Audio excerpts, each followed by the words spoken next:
Okay, all set. You may go now. শুভ অপরাহ্ন।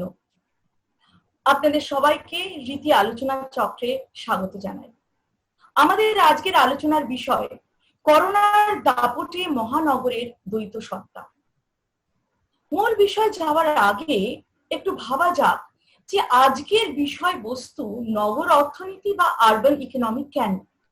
কারণ urban বলতে আমরা যেটা বুঝি মাল্টি স্টোরি বিল্ডিংস, হাইওয়েজ, ঝাঁ চকচকে রাস্তা, শপিং মলস, কিন্তু বাস্তবে কিন্তু সেটা নয়। কারণ আমরা জানি যে একটি আরবান ইন্ডিয়ার মধ্যেও কিন্তু আরেকটি আরবানের বসবাস আছে, এবং আমরা যদি সেটাকে বলি আরবান ভারত। সেখানে নিম্নবিত্ত গরিবের বাস, তাদের অবস্থা অনেকাংশে গ্রামীণ ভারতের গরিবদের সমতুল বা আরো খারাপ। এবং প্রামাণ্য আলোচনায় বা বিতর্কে এদের অবস্থান কিন্তু কেউ খুব একটা উল্লেখ করে না, এদের মেনশন খুব একটা কিন্তু হয় না। কিন্তু এই অংশের মানুষের অর্থনৈতিক কর্মকাণ্ড কিন্তু দেশের অর্থনীতিকে প্রভাবিত করে, এবং প্রভাবিত করে বললে হয়তো ভুল বলা হবে, যথেষ্ট পরিমাণে প্রভাবিত করে। এইসব জায়গাতেই, এই ধরনের বস্তিতেই বা স্কোয়াটার সেটেলমেন্টসেই কিন্তু বাস করে অসংগঠিত ক্ষেত্রের মানুষজন, এমনকি পরিযায়ী শ্রমিকদের একাংশ। বাসস্থান, জল, বিদ্যুৎ এসবের যোগান অপ্রতুল। তাদের দিন গুজরান হয় নিত্যদিনের কাজের মাধ্যমে। হয়তো এইসব কারণেই দেখা গেছে লকডাউনের প্রায় 15 দিন পরেই অনিশ্চিত ভবিষ্যতের আশঙ্কায় যাদের কিছুটা রুরাল রুটস বা রুরাল কানেকশনস আছে, তারা তাদের সেই গ্রামের, জেলা বা রাজ্যের দিকে পাড়ি দিতে চেয়েছেন, এবং যে কারণে আমরা আজকে সব জায়গায় এই চিত্রটা দেখতে পাচ্ছি, মাইগ্রেন্ট লেবারার্সদের এই ডায়ার হোপলেসনেসের যে চিত্রটা আমাদের চোখের সামনে এসেছে। এখন যাদের রুরাল রুটস বা রুরাল অরিজিন নেই, তাদের জীবন কিন্তু লকডাউনে একেবারে বিপর্যস্ত, এলোমেলো, থমথমে। এইসব লোকদের রোজগার, বেঁচে থাকার লড়াই যেন অনেকটা সিসিফাসের পাথর ঠেলার মতো অত্যন্ত কঠিন পর্বে পৌঁছে গেছে। রিক্সা চালক, অটো চালক, ইলেকট্রিশিয়ান, এদের এইসব শ্রমজীবীরা, এদের কাছে যত সামান্য যা কিছু পুঁজি ছিল মরিয়া হয়ে এরা কিন্তু রাস্তায় নেমে পড়েছেন। কেউ সবজি বিক্রি করছেন, কেউ মাছ বিক্রি করছেন, কেউ ফল বিক্রি করছেন। আমরা এখন রাস্তায় বেরোলেই কিন্তু এদেরকে দেখতে পাই। এদের পেশা কিন্তু এটা আগে ছিল না। তাহলে আমরা যেটা দেখতে পাচ্ছি যে এরা হাতের সামনে যা পাচ্ছেন তাই করছেন দুটো পয়সা রোজগার করার জন্য। এবং প্রসঙ্গত এখানে বলে রাখাটা প্রয়োজন যে আরবান পুয়ার বা আরবান দরিদ্রদের, শহুরে দরিদ্রদের এই ভালনারেবিলিটি, এটা কিন্তু কোভিড-19 এর ফল না। এরা চিরকালই ভালনারেবল, কিন্তু এরা আমাদের চোখের আড়ালে। কিন্তু হয়তো এটাও হতে পারে যে আমরা চোখ তুলে এদের দিকে তাকাইনি কোনোদিন, যে কারণে এদের হেল্পলেসনেসটা আমাদের সামনে এখন যেন আরো বেশি করে চোখে পড়ছে। এখানে আরেকটা কথা বলে রাখাটা প্রয়োজন, সেটা হচ্ছে যে রুরাল ইকোনমি কিন্তু এখনো অনেকটা বার্টার সিস্টেমে চলে। আজকে আমার যদি কিছু অসুবিধা হয়, আমি আমার বন্ধু বান্ধব, ফেলো ভিলেজার্স বা অন্যান্য স্কিমস এর মাধ্যমেও হয়তো আমরা আমাদের দিন গুজরান করতে পারি রুরাল এরিয়াসে। একটা সোশ্যাল ক্যাপিটাল যেটা আমরা বলি, সেটা কিন্তু কিছুটা রুরাল এরিয়াসে আছে এখনো।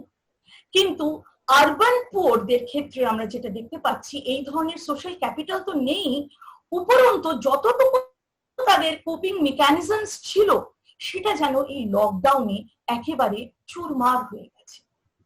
সেই কারণে আজকের এই আলোচনা, এবং এই আলোচনায় আশা করছি আমরা আমাদের এই ধরনের প্রশ্নের কিছু উত্তর আজকে প্যানেলিস্টদের কাছ থেকে হয়তো পাবো, যে এই ধরনের মানুষ নগরে এরা কেমন আছেন, এরা কি ভাবছেন এদের ভবিষ্যৎটা নিয়ে পোস্ট কোভিড যখন লকডাউন উঠে যাবে, রাষ্ট্রের কাছে এরা কি আশা করছেন। এবং আজকে আলোচনার জন্য আমাদের আমন্ত্রণে সাড়া দিয়ে যারা উপস্থিত হয়েছেন তাদের সঙ্গে দ্রুত আপনাদের আলাপ করবেন। আমাদের সঙ্গে আছেন doctor Partha Mukhopadhyay, senior fellow of centre for policy research, new Delhi. উনি IIM Ahmedabad, Xavier labour relations institute Jamshedpur, school of planning and architecture, new দিল্লিতে অধ্যাপনা করেছেন। বিভিন্ন সরকারি কমিটির উনি সদস্য ছিলেন। এখানে বিশেষভাবে উল্লেখ করা দরকার, সেটা হচ্ছে উনি ভারত সরকারের working group on migration and ministry of housing and urban poverty এডুকেশনের টেকনিক্যাল অ্যাডভাইসারি কমিটির চেয়ারম্যান ছিলেন। We are delighted to have him with us, sir, today. আমাদের সঙ্গে আছেন doctor Mahalaya Chatterjee, professor, university of Calcutta. মহালয়াদি গত কয়েক দশক যাবত আরবান অর্থনীতি নিয়ে প্রামাণ্য গবেষণা করে চলেছেন এবং এখনো করে চলেছেন। উনি বহু বছর ক্যালকাটা ইউনিভার্সিটির আরবান ইকোনমিক স্টাডি সেন্টারের ডিরেক্টর ছিলেন। আমাদের সঙ্গে আছেন ডক্টর রাতুলা কুন্ডু। উনি টাটা ইনস্টিটিউট অফ সোশ্যাল সায়েন্সের centre for urban policy and গভর্নেন্সে অধ্যাপনা করেন। ওনার মূল কাজের বিষয় urban informality, urban theory, informal urban livelihoods and the politics of planning and development of urban peripheries. এবং আমাদের সঙ্গে আছেন ডক্টর সৌম্যদীপ চট্টোপাধ্যায়। উনি বিশ্বভারতীর department of economics and politics অধ্যাপনা করেন এবং উনি আরবান গভর্নেন্সের উপর বিভিন্ন ডাইমেনশনস নিয়ে এক্সটেন্সিভলি কাজ করেন। আপনাদের সবাইকে আমরা আবার স্বাগত জানাই আমাদের এই আলোচনা চক্রে। আলোচনা শুরু করার আগে অতি সংক্ষেপে একটু স্ট্রাকচারটা বলে দিচ্ছি। আমাদের যে প্যানেলিস্টরা আছেন ওনারা প্রথমে 10 থেকে 12 মিনিট বলবেন। তারপরে আপনারা যারা পার্টিসিপেন্টস আছেন সেখান থেকে একটা ওপেন ফোরামে আমরা কোয়েশ্চেন্স নেব। খুব ভালো হয় যদি আপনারা আপনাদের পার্টিসিপেন্টসরা যারা প্রশ্ন করতে চান তারা তাদের নিজেদের নাম চ্যাট বক্সে লিখে প্রশ্নটাও লিখতে পারেন, কমেন্টও লিখতে পারেন যদি আপনারা চান। কিন্তু আপনারা যদি লিখে দেন যে আপনাদের নামটা, তাহলে কোয়েশ্চেন অ্যান্সার সেশনের সময় আপনাদেরকে নাম ধরে রাখা হবে এবং আপনারা আপনাদের প্রশ্ন এবং কমেন্টগুলো তখন প্যানেলিস্টদের কাছে করতে পারেন। আমরা এটা আপনাদের কাছে অনুরোধ করছি, পার্টিসিপেন্টস যারা আছেন আপনারা আপনাদের ভিডিও এবং অডিওটা অফ করে রাখবেন। যখন আপনাদের প্রশ্ন করতে বলা হবে তখন আপনারা ভিডিও এবং অডিওটা অন করে প্রশ্নটা করবেন। অফ করে রাখলে আমাদের সবারই একটা ইন্টারনেটে নেটওয়ার্কের সমস্যা হচ্ছে, তাহলে প্রোগ্রামটা আলোচনা চক্রটা একটু সুষ্ঠুভাবে চালানো যায়। এবার সরাসরি চলে যাচ্ছি আলোচনায়। এবার সরাসরি চলে যাচ্ছি আলোচনায়। জেনে নিচ্ছি আমাদের প্যানেলিস্টদের বিশ্লেষণ। আমাদের প্রথম বক্তা professor Mahalaya Chatterjee. Mahalaya ma'am, the floor is years. আমি প্রথমেই ক্ষমা চেয়ে নিচ্ছি, কারণ হচ্ছে যে নেটের অবস্থা খুব খারাপ। আমার মানে ওয়াইফাইটা নেই। আমি কোনো রকমে আইপ্যাড দিয়ে এতে ঢুকলাম, সেজন্য যদি শোনা না যায় বা মাঝে মাঝে কেটে যায় তাই জন্য আগে থেকেই ক্ষমা চেয়ে নিচ্ছি। আর প্রথমেই ধন্যবাদ জানাচ্ছি রীতিকে এবং রীতির তরফে বিশ্বজিৎ, শাশ্বতী সবাইকে যেরকম একটা আলোচনা চক্র আয়োজন করবার জন্য। অবশ্যই রীতি ক্রমাগতই এই আমাদের লকডাউনের মধ্যে অনেক রকম আলোচনা চক্র আয়োজন করছে, কয়েকটা শুনতে পাচ্ছি, কয়েকটা পাচ্ছি না। আজকে যেটা নিয়ে মানে অন্তত আজকে যেটা যে মহানগরের দ্বৈত সত্তা, তো তাই নিয়ে প্রথমে শুরু করতে গেলে আমি কোথা থেকে শুরু করব ভাবছিলাম। তো মহানগর না পুরো নগর অর্থনীতি নিয়ে আলোচনা করা দরকার, সেটা বোধহয় একটু প্রথমেই পরিষ্কার করে দেওয়া দরকার। মহানগরটা এই জন্য আরো দরকার যে প্রথমত ভারতবর্ষে অন্তত কোভিডের সংক্রমণটা মহানগরগুলোতেই বেশি হয়েছে। এখনো পর্যন্ত আমরা যা দেখতে পাচ্ছি যে 10টি মহানগর যথেষ্ট চিন্তার মধ্যে ফেলছে আমাদের, কারণ সেখানে ক্রমাগত বাড়ছে এবং এ হচ্ছে। দ্বিতীয়ত হচ্ছে যে সত্যি কথা বলতে কিন্তু আমরা যাই বলি আর তাই বলি, করোনা কিন্তু গ্রামের দিকে ছড়ায়নি। হ্যাঁ, মহানগর চিন্তায় ফেলেছে কিন্তু ছোট শহরেও ছড়িয়েছে, কিন্তু গ্রামের দিকে কিন্তু সেইভাবে ছড়ায়নি। সেটা লকডাউনের জন্য ছড়ায়নি না সত্যি সত্যি মানে এর সংক্রমণের চরিত্রটা যেরকম যেভাবে আমরা ধরেই নিচ্ছি যেটা বাইরে থেকে এসছে, যে প্রথম সংক্রমণ ঘটেছে যারা বিদেশ থেকে এসছে তাদের থেকে, তারপরে তার থেকে ছড়াচ্ছে, সেভাবে ধরলে কিন্তু এখনো মানে আমাদের এই 31% শহরবাসীর বাইরে কিন্তু খুব একটা এখনো পর্যন্ত করোনাটা ছড়ায়নি। এখন বলতে গেলে যেটা বলতে হয় যে যে এবং সারা পৃথিবীতে, আমি যেটাতে পরে আসছি, যে শহর মানেই, শহরের আমরা যেভাবেই দেখি শহরের সংজ্ঞার একটা কিন্তু মূল জিনিস হচ্ছে যে সেখানকার জনঘনত্ব। জনঘনত্ব দিয়েই কিন্তু মানে ফর্মাল ডেফিনেশনে জনঘনত্ব ভীষণভাবে আসে আমাদের ভারতবর্ষের, তবে আরো অনেক জায়গায়। এখন এই জনঘনত্ব আবার করোনা ছড়ানোর আরো একটা কারণ বলে ধরে নেওয়া হচ্ছে, যদিও কিছু কিছু গবেষণায় দেখা যাচ্ছে যে জনঘনত্বটা একমাত্র কারণ নয়, অন্য আরো 10টা কারণ আছে এর জন্য। কিন্তু তারপরে যে জায়গাটা, সেই জায়গাটাতে দিয়ে আমি শুরু করছি, সেটা হচ্ছে যে দ্বৈত সত্তার কথা বলা হচ্ছে। আমার এটা নিয়ে চিন্তা করতে গিয়ে মনে হলো যে দ্বৈত সত্তার কথা বা ডুয়ালিটির কথা, সেটা তো আমরা যখন প্রথম উন্নয়নের অর্থনীতি পড়তে শুরু করেছিলাম তখনই পড়েছিলাম যে আন্ডার ডেভেলপ এগুলো উন্নয়ন দেশে এতে একটা দ্বৈত সত্তা থাকে। এই দ্বৈত সত্তাটা প্রথম ছিল যে এই দ্বৈত ব্যাপারটা হচ্ছে যে রুরাল আরবান যে ডুয়ালিটি, সেইটা। তার থেকে আমরা আরেকটু এগিয়ে গিয়ে দেখলাম যে না, রুরাল আরবান ডুয়ালিটি নয়, রুরাল আরবান ডুয়ালিটি ছাড়াও শহরের মধ্যে, গ্রামের মধ্যে আরো নানান রকম ডুয়ালিটি তৈরি হয়, হ্যাঁ, এবং সেটা মাঝে মাঝে ডুয়ালিটি ছেড়ে একটা মাল্টিপ্লিসিটির জায়গায় চলে যায়। এই করোনার অভিঘাতটা আমাদের ভীষণভাবে দেখিয়ে দিল যে এই মাল্টিপ্লিসিটিটা শুধু মাল্টিপ্লিসিটি মানে মাল্টিপ্লিসিটি তো সব জায়গাতেই থাকবে, আমরা তো সব জায়গায় একরকম জিনিস আশা করতে পারি না, সেটা আবার খুব বৈচিত্র্যহীন ব্যাপার। কিন্তু মাল্টিপ্লিসিটিটা যে কতখানি বৈষম্য তৈরি করেছে, হ্যাঁ, যে সেটা করোনার অভিঘাতটা বুঝিয়ে দিল আমাদের। যে করোনার অভিঘাতে আমরা বুঝতে পারলাম যে আমরা সত্যি কতটা বিচ্ছিন্ন, কতটা বিষম একটা সমাজ ব্যবস্থায় বাস করছি। সমাজ ব্যবস্থায় বলুন, অর্থনীতি বলুন, তাতে আমরা বাস করছি। তা এখন ভারতবর্ষের ক্ষেত্রে পৃথিবীর সব জায়গাতেই এটা হয়েছে, সব জায়গাতে এটা হয়েছে। আপনি ইটালির গল্প পড়ুন, আপনি নিউ ইয়র্কের ইয়েতে পড়ুন, আমেরিকার তো বলাই হচ্ছে যে সবচেয়ে বেশি অভিঘাতটা পড়ছে আমেরিকান এদের ওপরে, আমেরিকান আফ্রিকানদের ওপর, যে আফ্রিকান আমেরিকান তাদের ওপরে। আচ্ছা, নিউ ইয়র্কেও কিন্তু, নিউ ইয়র্ক তো প্রায় মৃত শহরের জায়গায় পৌঁছে যাচ্ছে, নিউ ইয়র্কেও কিন্তু সবচেয়ে বেশি অভিঘাতটা পড়ছে যে যেখানে সোকল্ড ওদেশে ইসলাম, ওদেশের গরিব মানুষ থাকে সেখানে। তাহলে যে জায়গাটায় আমরা যাচ্ছি, কিন্তু আবারও বলছি যে শহর মানেই জনঘনত্ব। যদি ওই অ্যাগ্লোমারেশন ইকোনমি গুলো কাজ না করে, যে অনেক জিনিস এক জায়গায় থাকবে বা এক ধরনের জিনিস অনেক বেশি থাকবে, যাকে আমরা আরবানাইজেশন ইকোনমি বা লোকালাইজেশন ইকোনমি বলে থাকি, সেগুলো না হলে কিন্তু শহর হয় না। তো শহর তো সেভাবেই হয়েছে, শহর তো করোনার জন্য তৈরি ছিল না, শহর তো সেভাবেই হয়েছে। কিন্তু মুশকিলটা যেখানে, যে শহর সেভাবে হয়েছে কিন্তু শহরে করোনা আসার পর আমরা কি দেখলাম। এখন আমাকে বিদেশ থেকে একজন জিজ্ঞেস করছিল যে এই যে পরিযায়ী শ্রমিকের যে ব্যাপারটা, হ্যাঁ, এটা কি সত্যি কেউ জানতো না, বা এটা কি সত্যি কেউ ভেবে দেখেনি যে লকডাউন করলে এরকম একটা প্রতিক্রিয়া হতে পারে, এরকম একটা সম্ভাবনা হতে পারে, যে যার থেকে মনে হচ্ছে যে পৃথিবীর অনেক জায়গাতেই লকডাউন হয়েছে, অনেক জায়গাতেই কিছু হয়েছে, কিন্তু ভারতবর্ষের শহরে আমরা যে ছবিটা দেখলাম, এরকম নির্মম ছবি বোধহয় পৃথিবীর কোনো দেশে দেখা যায়নি। ভারতবর্ষে আমরা দেখলাম যে একদিন বলা হলো, একদিন প্রথমে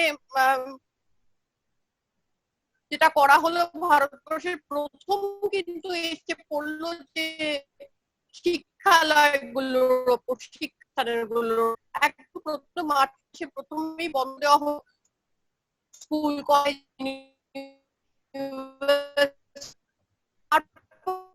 একদিন বলা এবং জনতা কারফিউর পরেই বলা হলো যে একদিন 4 ঘন্টার একটা, এই যে এটা করলো, এখন লক বেরোতে হবে না, এটা আমার ব্যাংকের অ্যাকাউন্টে জমা পড়বে এবং আমার যা যা প্রয়োজন সেগুলো আমি মোটামুটি পেয়ে যাব। সব পাবো বলছি না, কিন্তু মোটামুটি পাওয়া যাবে, মানে আমার খাবার সংস্থানটা থাকবে, আমি অন্য জিনিসগুলো পাবো।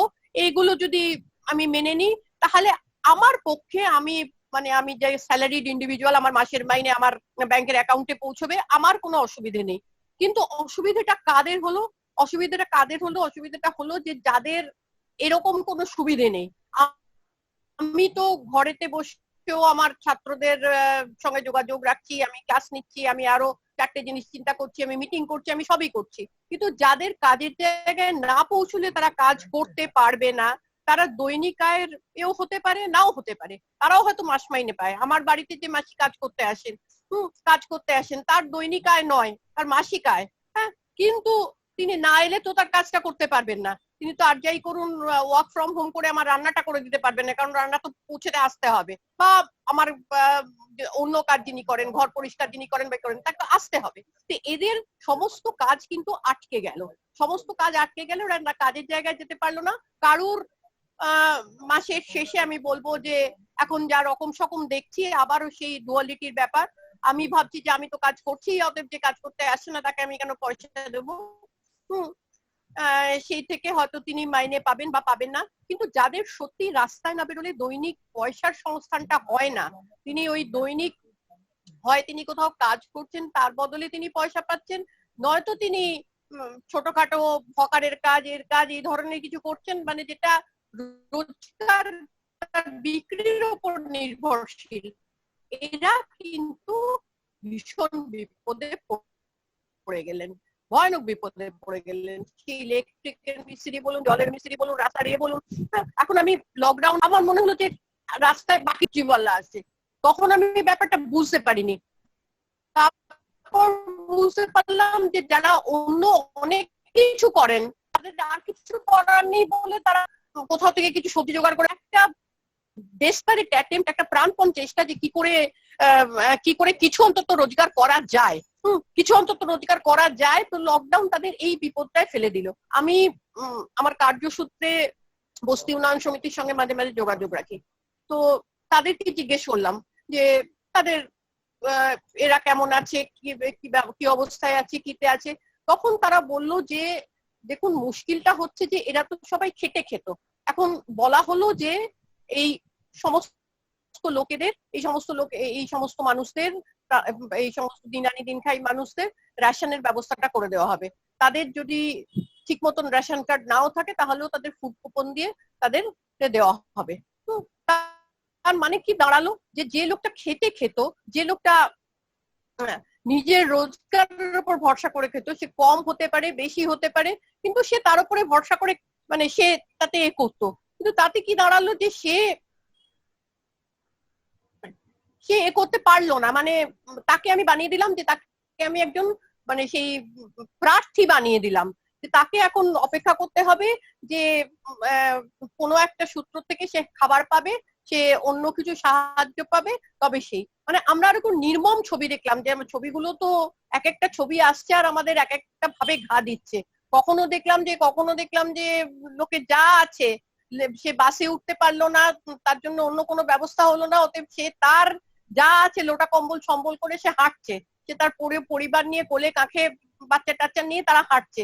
কখনো দেখলাম যে বলা হলো যে 500 টাকা জনধন যোজনায় দেওয়া হয়েছে, তার জন্য লোকে মাইল খানে খেটে গিয়ে ব্যাংকে খোঁজ নিতে গেল যে তারা আছে কিনা। হ্যাঁ, মানে এই প্রথমত যেটা হলো যে এইসব মানুষগুলোকে কর্মী থেকে আমরা প্রার্থী, আমি ভিক্ষুক কথাটা ব্যবহার করতে চাইছি না, কতটা অভিঘাত আরো খারাপ, একটা প্রার্থী করে দেওয়া হলো, যে তাকে অন্যের উপর নির্ভরশীল হয়ে গেল যে সে অন্যকে অন্য দিলে, সে পাড়া কাউন্সিলরও হতে পারে, অন্য কেউ হতে পারে, সে দিতে পারে, ওঠে, তাহলে সে রোজগার কি হবে তা কেউ জানে না। দ্বিতীয়ত যেটা এইটা তো গেল একটা জিনিস, যেটা মানুষের সম্মান নিয়ে টানাটানি। মানে আমাকে বস্তি উন্নয়ন সমিতির একজন নেতা বললেন, দিদি সবচেয়ে মুশকিল কাদের জানেন, যে যারা ঠিক দৈহিক কাজকর্ম করে না, নিম্নবিত্ত, কিন্তু তারা একটু লেখাপড়া জানে, একটু ওই ধরনের কাজ করে, তাদের আরো মুশকিল, কারণ তারা এভাবে গিয়ে লাইনেও দাঁড়াতে পারছে না। তাদের ওইখানে মানে ঠিকছে, তারা বলছে যে শেষে এইভাবে লাইনে দাঁড়াতে হবে, লাইনে দাঁড়াতে হবে, কারোর কৃপার উপর নির্ভর করে বাঁচতে হবে, অতএব তাদের জীবনটা কিন্তু আরো হয়ে গেল। আর আরো আমি যেটা বললাম যে ডুয়ালিটি আমি মাল্টিপ্লিসিটি দেখছি। মাল্টিপ্লিসিটি আমার ধারণা রাতুলা এটা নিয়ে আরো বেশি করে বলবে, কিন্তু আমাদের সমাজটাও তো খুব অর্থনৈতিক ভাবে আমরা খুব বিষম ভাবে আছি, কিন্তু সামাজিক ভাবেও তো নানান রকম বৈষম্যের ব্যাপার আছে। যে বারে বারে যে কথাটা উঠে আসছে যে পরিবারের মধ্যে নানান রকম বৈষম্য এই সময় ফুটে বেরোচ্ছে। এই সময় ফুটে বেরোচ্ছে যেটা আমাদের দেশের একেবারে ডোমেস্টিক ভায়োলেন্সের ব্যাপার। ডোমেস্টিক ভায়োলেন্স নাকি লকডাউনে ভীষণ বেড়ে গেছে, এবং পড়ার সমীক্ষায় দেখলাম যে ডোমেস্টিক ভায়োলেন্স বা ডোমেস্টিক ডিসপিউটের একটা স্ত্রী হয়তো কাজ করতেন পরিচয়, তিনি একরকম অবস্থায় আছেন, স্বামী হয়তো রঙের মিস্ত্রি কি ওরকম কিছু কাজ করতেন, তার কাজ একেবারেই বন্ধ হয়ে গেছে, পুরো পারিবারিক আয়টা বেড়ে গেছে, কমে গেছে। তার থেকে যে সমস্যাগুলো, সেই সমস্যাগুলো পারিবারিক অশান্তিকে আরো বাড়িয়ে দিচ্ছে। এবং সেখানে আরো সমস্যায় কারা, মহিলারা এক ধরনের সমস্যায়, মহিলারা এদিকে তাদের আয় কমে যাচ্ছে, সেই সমস্যা এটাও তাদের নিতে হচ্ছে, অথচ আবার বাড়িতে অনেকগুলো মুখ আছে যাদের পেটে ভাত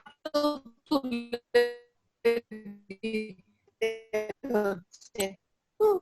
আরো মুশকিল কোথায় যে আছে আমাদের শিশুরা। শিশুরা সেটা হচ্ছে মাল্টিপ্লিসিটি আরেকটাই, যে শিশুরা বন্দী হয়ে গেল, একেবারে বন্দী হয়ে গেল। যে বাচ্চাগুলো স্কুলে টুলে যেত তাদের স্কুল বন্ধ হয়ে গেল, তো মিড ডে মিলে কিছুটা ড্রাই রেশন, বাকি লেখাপড়া প্রকাশের জায়গা, সেই জায়গাটা পুরো বন্ধ হয়ে গেল। আর তার থেকেও ছোট যারা তারা মানে তাদেরও কিন্তু এই স্তরে এক ধরনের স্বাধীনতা ছিল, যে বাবা মা কাজে বেরিয়ে যাচ্ছে, দাদা দিদিরা এতে যাচ্ছে, তারা কিন্তু একরকম ভাবে বেঁচে ছিল। এখন তারা দেখছে যে বাড়ি ভর্তি লোক, অথচ তাদের যেগুলো তারা পেত, যে শুধু মানে খাবারের, আমি বলছি খাবারের সময়, যে ঠিক কোন সময় কি খাবার পাবে, সেই ব্যাপারটাও কিন্তু তাদের পাল্টিয়ে গেল। গিয়ে তারা কিন্তু আমি বলবো যে একেবারে, আমি যদি নানান রকম স্তরের কথা ভাবি, যে একটা বহুস্তরীয় একটা ব্যাপার, যে কার উপর কিরকম অভিঘাত করেছে, তাহলে কিন্তু এই শিশুরা কিন্তু আরো একটা মুশকিলের জায়গায় গিয়ে পৌঁছলো। আচ্ছা, আরো অনেকের কথা কিন্তু আমরা ভাবিনি। যেমন আমরা বলে দিলাম লকডাউন, অনেকে আছেন তারা কিন্তু বেঁচেই থাকেন অন্যদের উপর নির্ভরশীল হয়ে,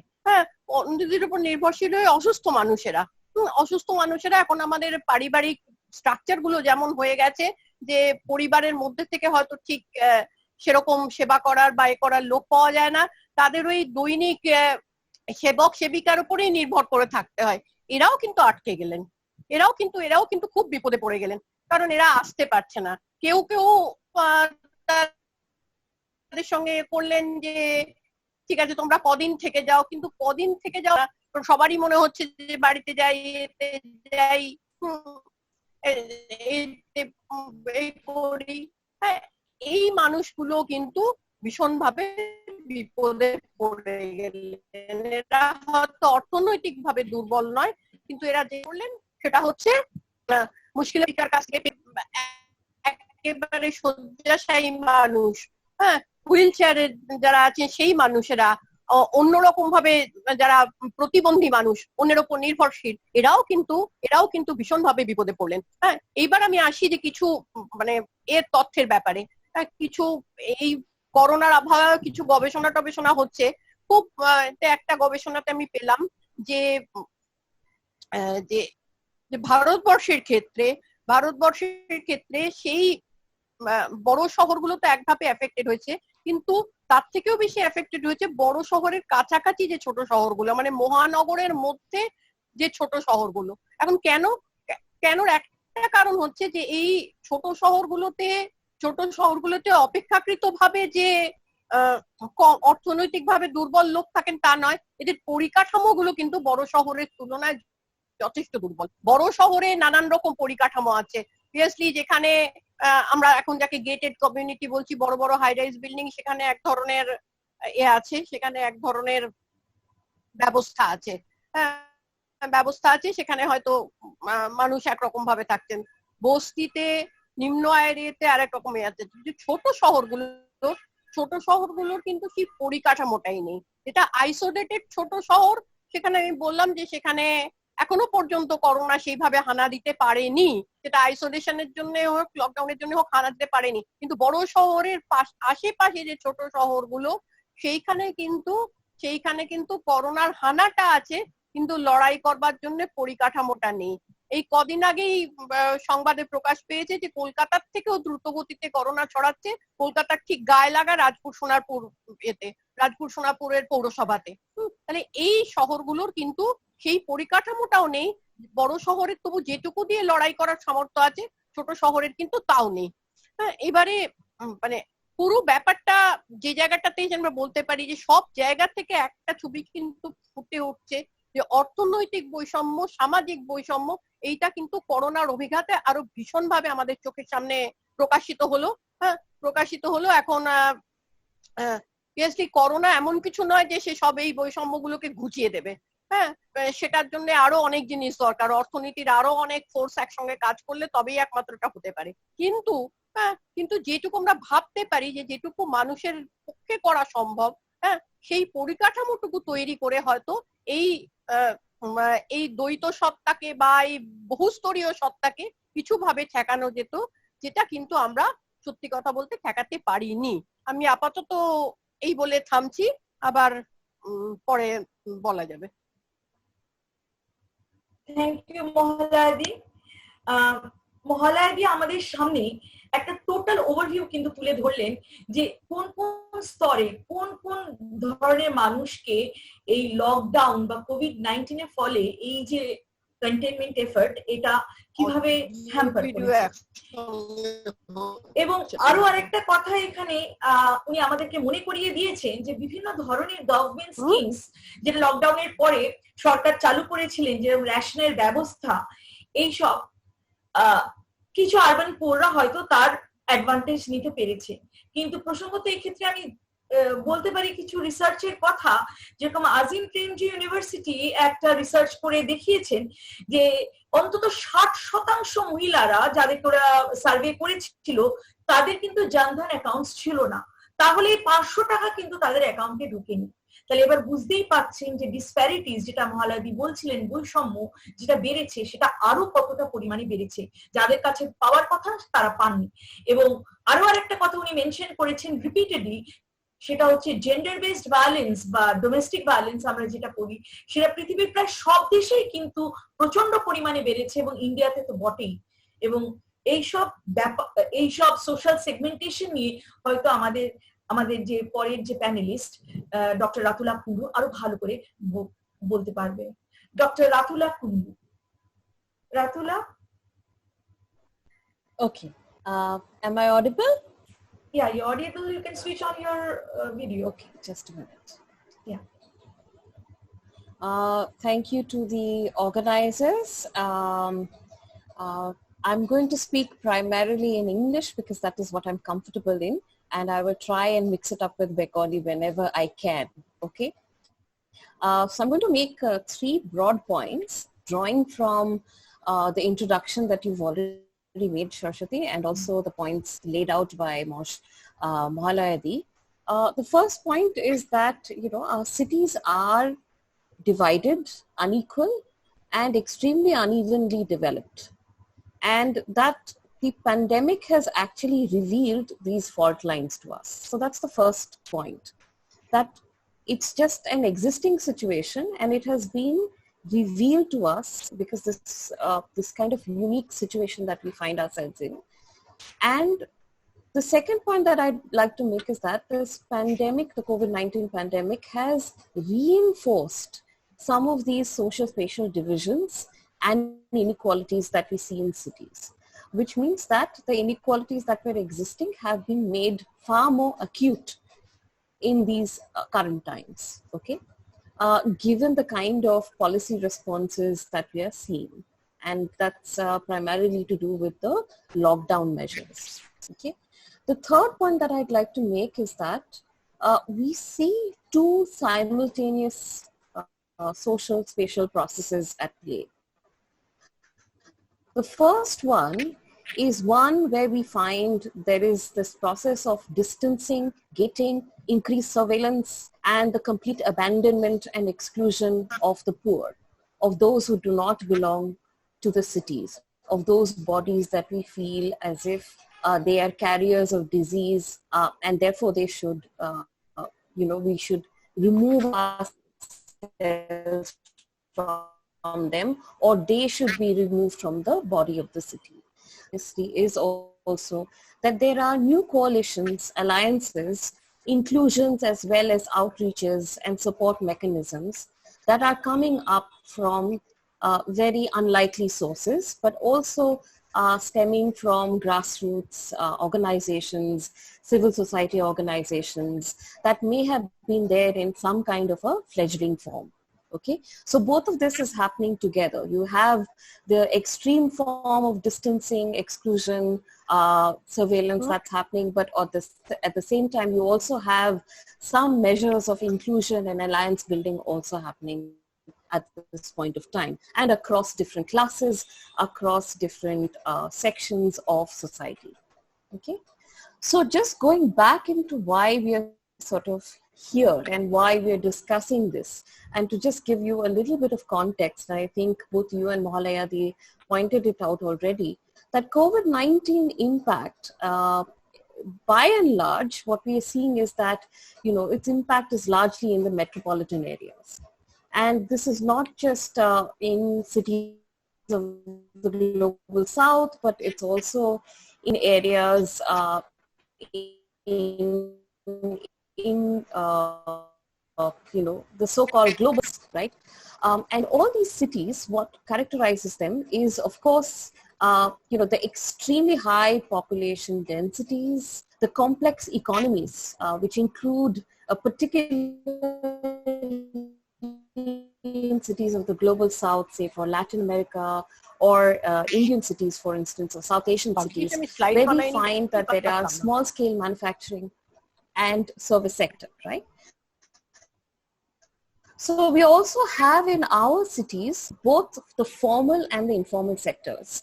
And that also creates its own kind of dynamics, I would say, in how the pandemic plays out and the kind of repercussions that we see on the ground.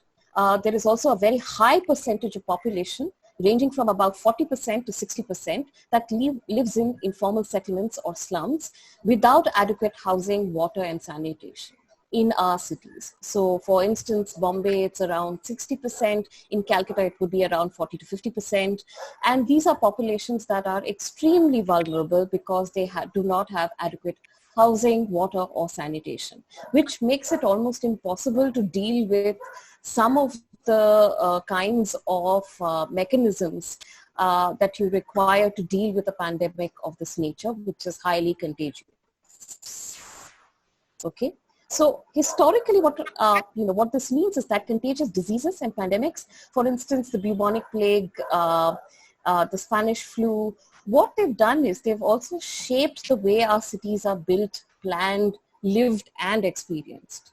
Okay, so jokhoni এখানে এরকম কোনো disease pandemic হয়েছে, so historically this goes back to say 1800s, late 1800s, early 1900s, সেখানে কিন্তু দেখা গেছে যে public institution, planning regulation, এই সবের সৃষ্টি কিন্তু প্যান্ডেমিকের সঙ্গে হয়েছে, যেখানে চেষ্টা করা হয়েছে যে adequate sanitation, access to ventilation, light, এইসব যাতে তৈরি করা যায়, এবং পাবলিক হেলথ অ্যান্ড হাইজিন, এইসব গোল কিন্তু প্যান্ডেমিকের সঙ্গেই কিন্তু তৈরি হয়েছে, এবং এই বিভিন্ন প্যান্ডেমিকের সঙ্গে সঙ্গেই প্ল্যানিং, আরবান প্ল্যানিং এর কিন্তু যোগসূত্র রয়ে গেছে।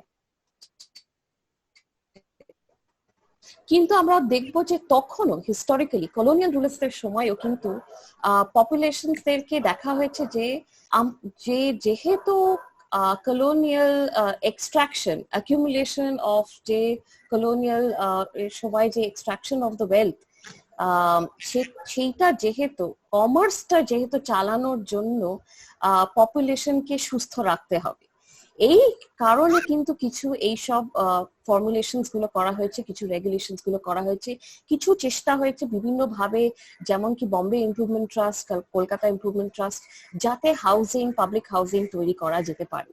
কিন্তু একই সময় আমরা দেখছি যে কলোনিয়াল পিরিয়ডেও কিন্তু আমরা দেখতে পাচ্ছি যে কিছু রকমের ডিস্টেন্সিং মেজার্সও কিন্তু সঙ্গে সঙ্গে চলে এসেছে, পার্টিকুলারলি রেশিয়াল লাইনসে, কি যেখানে নেটিভ পপুলেশন থাকবে সেখানে সেভাবে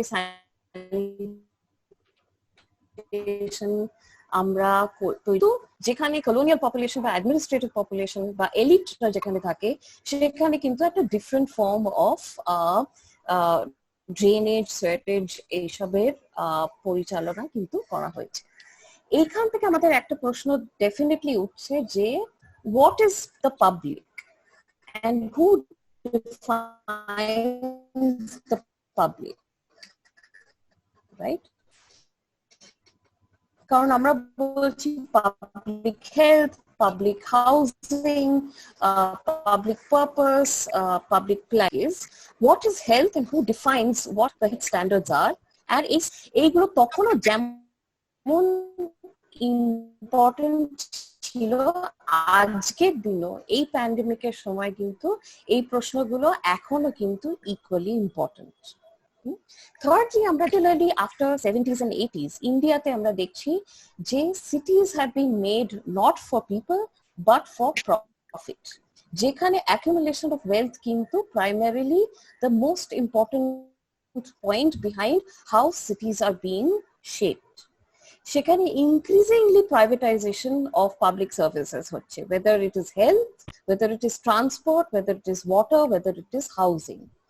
আর যার ফলে আমরা দেখছি যে গরিব মানুষরা are completely at the mercy of private players or left to themselves to get water, get housing, get access to even health or financial inclusion. So I think এই যে চ্যালেঞ্জ গুলো আছে এগুলো কিন্তু তৈরি হয়েছে বরাবর 70s, 80s, and it has also some kind of colonial history to it, and where we are standing right now has been shaped by these kind of historical trajectories.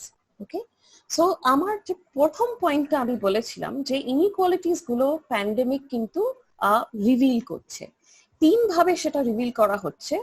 একটা কথা আমাদের বারবারই শোনা যাচ্ছে যে social distancing. Social distancing is one way of fighting or one way of dealing with pandemic, right? কিন্তু এই social distancing কিভাবে করব যখন 40 to 60% of a city's population are inhabitants of informal settlements, যেখানে social distancing is not a viable option, যেখানে 8টা মানুষ থেকে 10 জন মানুষ একটা 10x8 ঘরের মধ্যে বাস করছে, সেখানে তারা চান, খাওয়া, থাকা এবং কিছু সময় কাজও সেই একটি ঘরের মধ্যেই করা তারা করছে। সেখানে সোশ্যাল ডিস্টেন্সিং বলে কি বলা যেতে পারে? এটা অসম্ভব কথা। দ্বিতীয়ত, মেইনটেইনিং হাইজিন। মেইনটেইনিং হাইজিন বলতে বারবার বলছে হাত দিয়ে আপনারা, জল দিয়ে আপনারা হাত ধুন এবং মুখে হাত দেবেন না। এইখানে আমাদের বলতে হবে যে স্লামে কিন্তু জলের ব্যবস্থাই নেই। বেশ কিছু স্লামে কমিউনিটি টয়লেট আছে যেখানে 100 থেকে 200 জন পার টয়লেট সিট ইউজ করে ইন আ ডে, যেখানে কোনো মেইনটেনেন্স হয় না, কোনো ক্লিনিং হয় না। সেখানে আমরা হাইজিনের কথা কিভাবে বলছি?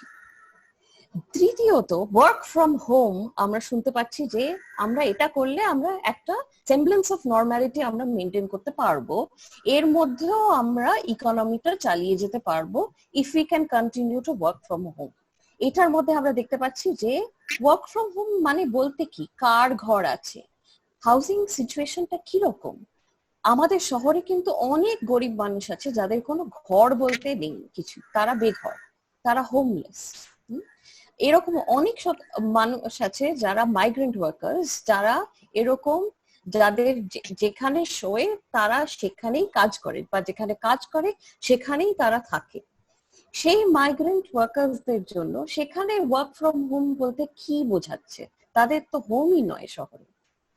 সেখানে তারা প্রচন্ড বাজেভাবে ইম্প্যাক্টেড হয়েছে, এন্ড তারা কিছু ভাবেই এই ডিজিজটাকে তারা মানে ডিজিজটা তাদের পক্ষে প্রচন্ড ভাবে একটা ডিফিকাল্ট সিচুয়েশনে ফেলে দিয়েছে তাদেরকে। না তারা রেন্ট পে করতে পারছে, না তারা ওখানে রান্না করতে পারছে, না তারা মেনটেন করতে পারছে ডিস্টেন্স, এন্ড এখানে অফকোর্স তাদের লাইভলিহুডও অ্যাবসলিউটলি ইম্প্যাক্টেড, যেটা মহালয়া অলরেডি বলেছে। অলসো আমরা দেখছি যে প্যান্ডেমিকের জন্য আমাদের কিন্তু একটা প্রচন্ড ভাবে লকডাউন হয়েছে, যেখানে আমরা দেখছি যে complete absence of social security measures for particularly migrant workers in the city, যে তাদের কি পর্যায়ে তারা এক্সক্লুডেড। না তারা পিডিএস যেটা পাবলিক ডিস্ট্রিবিউশন সিস্টেম, তারা absolutely they are excluded from it. They are not able to access this public distribution system. They are not also able to access sometimes water. They are not able to access food. এবং তাদের কিন্তু লাইনে দাঁড়িয়ে বা কারুর চ্যারিটির ওপর তাদের আজকে নির্ভর করতে হচ্ছে, especially because তাদের ration card is not registered to the city address. They still maintain ration cards which are registered to their native address. দ্বিতীয়ত আমি বলতে চাই যে pandemic is reinforcing some of this inequalities. আর সেখানে আমরা বলবো যে এই যে কন্টেইনমেন্ট বলে আমরা দেখছি যে কিভাবে কন্টেইনমেন্ট করা হচ্ছে, সেখানে কিন্তু কন্টেইনমেন্ট কোনো প্রিপারেশন ছাড়াই করা হচ্ছে এবং অ্যাডহক ভাবে কন্টেইনমেন্ট করা হচ্ছে, পার্টিকুলারলি স্লাম এরিয়াতে। আর তার জন্য একটা বিকৃত ভাবে একটা ভয় সৃষ্টি করা হচ্ছে, যেন এই মানুষগুলোর মধ্যে কিন্তু তাদের শরীরে যেমন আটকে আছে এই ডিজিজটা। যদিও আমরা দেখতে পারি যে এই ডিজিজটা কিন্তু particularly it doesn't really maintain a class structure. It affects anyone and everyone. But particularly vulnerable, of course, are those who are in these dense informal settlements. এই যে কন্টেইনমেন্টটা হচ্ছে তার ফলে কিন্তু এখানে একটা ক্রাইসিস তৈরি হচ্ছে, যার ফলে তাদের যারা স্লামে থাকছে তাদের পক্ষে খাবার এবং আদার এসেনশিয়ালস অ্যারেঞ্জ করা কিন্তু অত্যন্ত ডিফিকাল্ট হয়ে পড়ছে। এবং যেই মুহূর্তে তারা বেরোচ্ছে তাদের ঘর থেকে ভেজিটেবলস আনতে বা খাবার আনতে বা দিন আনে দিন যায় যেই জিনিসটা আনতে, তাদের কিন্তু পুলিশ ভীষণ বিচ্ছিরি ভাবে তাদের সঙ্গে ডিল করছে। তার জন্য এটা কিন্তু একটা বৈষম্য আমরা দেখছি যে অ্যাপার্টমেন্ট কমপ্লেক্সে কন্টেইনমেন্ট একরকম ভাবে হচ্ছে, সিলিং একরকম ভাবে হচ্ছে, কিন্তু স্যানিটাইজেশন একরকম ভাবে হচ্ছে। আর যেখানে আমরা দেখছি স্লামের ক্ষেত্রে কিন্তু কন্টেইনমেন্ট মেজার একদম ডিফারেন্ট ভাবে হচ্ছে। এইটা কেন? এইটা হচ্ছে because there is a difference in the attitude that you deal with of two different classes of people. Right? The poor are also very differently treated from the rich. Poor are seen as disease carriers and not the rich. Right? তা আমরা এখানে দেখেছি কিছু শহর যেখানে আমরা দেখতে পাচ্ছি যে গরিব যারা তাদের এগেনস্টে স্প্রে করা হচ্ছে, তাদের যেন লক আপ করে অন্য জায়গায় রেখে দেওয়া উচিত, তাই তো? তাদের যেন আমাদের থেকে দূরে সরিয়ে রাখা উচিত। এই সব কারণে কিন্তু ভয়টা আরো বাড়ছে, যার জন্য আমরা এটার একটা দেখছি যে ইনইকুয়ালিটিটা কিন্তু প্রচন্ড চূড়ান্ত ভাবে একটা অ্যাকিউট ফর্ম নিয়ে উঠছে। Particularly this applies to street vendors. Street ভেন্ডার্সরা কিন্তু আমাদের দিনে যে ডেইলি যে ফল বা সবজি আসছে সেটা কিন্তু তারা আমাদের ডোরস্টেপ অব্দি নিয়ে আসছে, কিন্তু তাদেরই এগেনস্টে কিভাবে পুলিশ ডিল করছে তাদের সঙ্গে সেটা কিন্তু একটা মানে প্রচন্ড একটা বিচ্ছিরি ভাবে আমরা দেখছি। যে আহমেদাবাদে দেখা গেছে যে তাদের পেটানো হচ্ছে, বম্বেতে দেখা যাচ্ছে যে তাদের পেটানো হচ্ছে। কেন? তারা না লকডাউন মেজার্স, তারা they are not following the strict lockdown measures and they are seen to be spreading the disease. But they're also filling up the essential need of actually providing us with these very necessary services. Okay, so what we are seeing is that there is also যে অনেক ক্ষেত্রে দেখা যাচ্ছে যে আমাদের যে informal settlement এবং informal work, the sanitation workers, the garbage collectors, the informal waste pickers, the bus drivers, যারা ফ্রন্ট লাইনে আজকে আমাদের শহর চালাচ্ছে, তাদের কিন্তু কোনো নেসেসারি গিয়ার বা পিপিই এসবের কিন্তু ব্যবস্থা করা হচ্ছে না, এবং সেই ক্ষেত্রে কিন্তু তারা আরো ভালনারেবল একটা পজিশনে গিয়ে দাঁড়াচ্ছে। এখানে মহালয়া দিয়ে অলরেডি জেন্ডারের কথাটা তুলেছে, সুতরাং আমি খুব একটা বেশি যাচ্ছি না তার মধ্যে। আমি এখানে একটু কমিউনাল ডাইমেনশনটাও আনতে চেষ্টা করছি, যে দেখা যাচ্ছে যে প্যান্ডেমিকের জন্য কিন্তু কিছু কমিউনাল ডাইমেনশনস আরো বেশি ভাবে, সেটা মিডিয়ার তরফ থেকেই হোক বা লোকের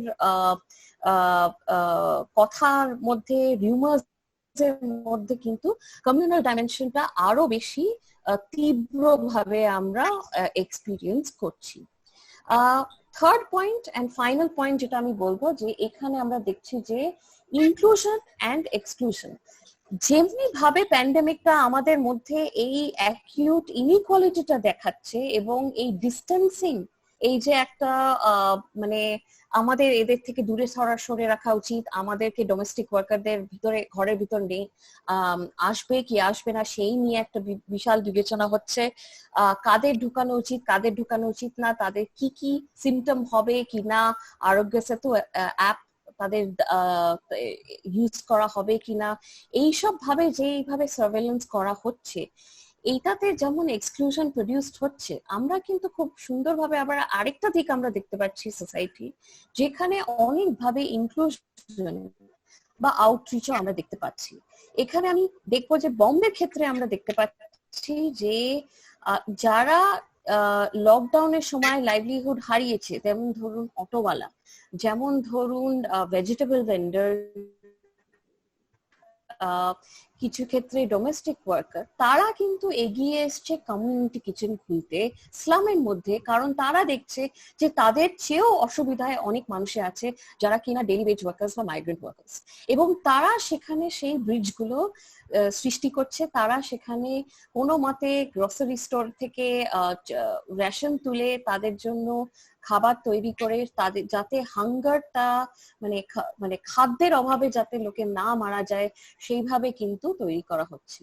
middle class residents welfare association থেকে রিচ আউট করা হচ্ছে, যেখানে আশেপাশের বসতির কাছে যাতে তাদের জন্য খাবার তৈরি করা যায়, যাতে সিকিউরিটি ওয়াচম্যান ডোমেস্টিক ওয়ার্কার্স তাদের জন্য যাতে একটা সোশ্যাল সিকিউরিটি মেজার কিছুটা তৈরি করা যেতে পারে, সেটাও কিন্তু আমরা দেখছি তারা করছে। বেশ কিছু ফান্ডিং মোবিলাইজেশনও করা হচ্ছে, যেখান থেকে আমরা দেখছি মাইগ্রেন্টদের লেবারদের পৌঁছানো হচ্ছে এক শহর থেকে তাদের ঘর অবধি।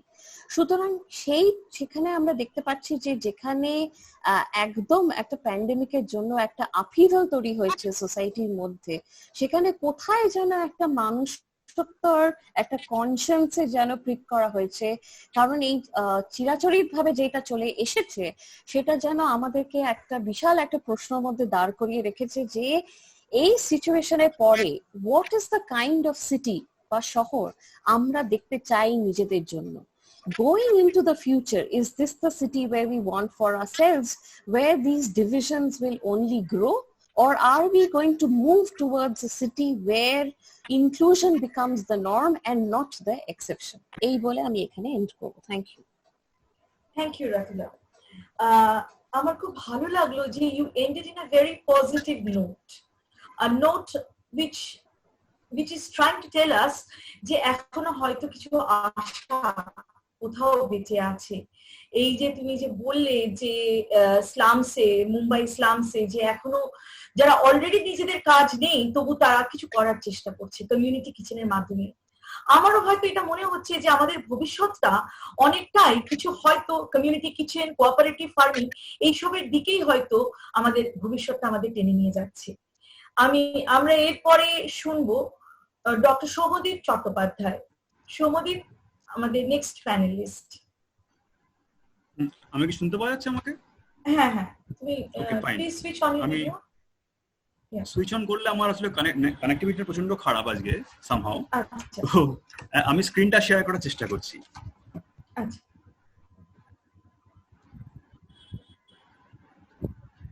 আচ্ছা, এখানে host disable participant screen sharing বলছে, তো বিশ্বজিৎ তুমি যদি স্ক্রিনটা একটু আমাকে শেয়ার করতে দাও। জাস্ট হোস্টটা চেঞ্জ করে দাও, আমাকে হোস্ট করলে আমি ওটা শেয়ার করতে পারবো।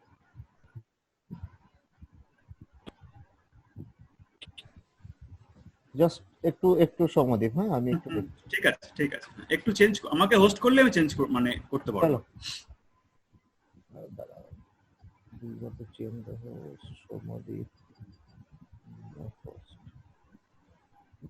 ওকে, দেখো তো। হ্যাঁ, পেয়েছি।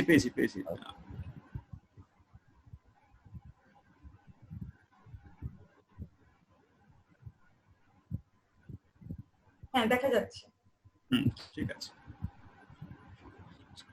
ঠিক আছে, রাইট, পারফেক্ট। ওকে। হ্যাঁ, so thank you Shashwati di, এবং ধন্যবাদ রীতিকে। মোটামুটি আমাদের শাশ্বতী দি, মহালয়া দি এবং নতুলার যে কথাগুলো থেকে দুটো বিষয় মোটের উপর পরিষ্কার। এক নম্বর, যে আমরা কোভিড-19 এবং লকডাউনের ফলে আমাদের দেশ জুড়ে কার্যত এক আর্থসামাজিক ও স্বাস্থ্য জরুরি অবস্থার সৃষ্টি হয়েছে, এবং সব থেকে অসুবিধায় পড়েছেন শহরের গরিব মানুষেরা। তাদের পক্ষে দৈনন্দিন জীবনযাপনের জন্য ন্যূনতম প্রয়োজনগুলো মেটানো ভীষণ কঠিন হয়ে দাঁড়িয়েছে। তো আমরা একটা সার্ভে করেছিলাম, সিটি মেকার্সরা ভারতবর্ষের বিভিন্ন শহরে তারা আছেন কেমন। তো সিটি মেকার্স বলতে মূলত আমরা হকার, ফুটপাতের ব্যবসায়ী, নির্মাণ শিল্পের শ্রমিক, রিক্সা, অটো চালক, গৃহ পরিচারিকা এবং যারা মূলত স্লাম এবং ইনফর্মাল সেটেলমেন্টে থাকেন তাদেরকেই আমরা মিন করছি। এবং শহরের অর্থনীতিতে যেটা শাশ্বতী প্রথমেই বলেছেন বা মহালয়াদির বক্তব্য থেকেও উঠে এসছে, বা যে শহরের অর্থনীতিতে এদের কন্ট্রিবিউশন কিন্তু ভীষণ রকমই গুরুত্বপূর্ণ, এবং আরেকভাবে দেখলে এদের দেওয়া সুলভ মূল্যের পরিষেবার উপরে কিন্তু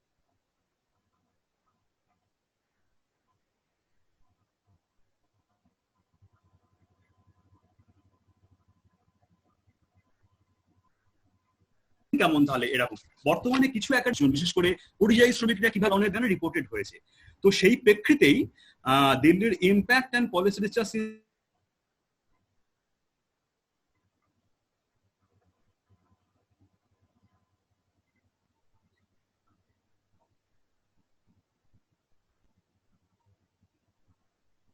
একটা ভলান্টারি বেসিস একটা সমীক্ষা করা হয় এটা, এবং এই হচ্ছে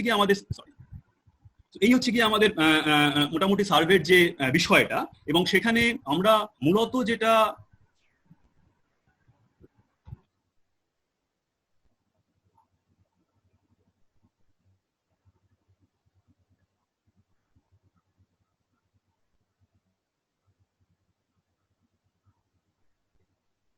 বললাম যে কিরকম রয়েছেন সিটি মেকার্স, এবং সেটা বুঝতে গিয়ে বোঝার চেষ্টা করছি। সেগুলোর মধ্যে প্রথমটা হলো গিয়ে তারা প্যান্ডেমিক প্রিভেনশনের জন্য ভীষণ রকম জরুরি, সেইগুলো তারা আদৌ অ্যাক্সেস করতে পারছেন কিনা।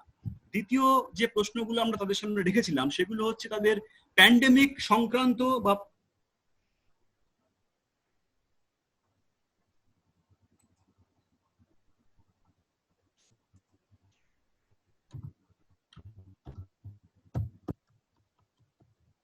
কতটা সেগুলো পালন করতে পারছেন। তৃতীয়ত আমরা তাদের লাইভলিহুডের উপর এবং তাদের মেন্টাল স্টেট অফ ওয়েলবিং সেটা কি রকম। এবং আমরা মোটামুটি সবাই আমরা জানি যে বিভিন্ন সরকারের পক্ষ থেকে সেটা কেন্দ্র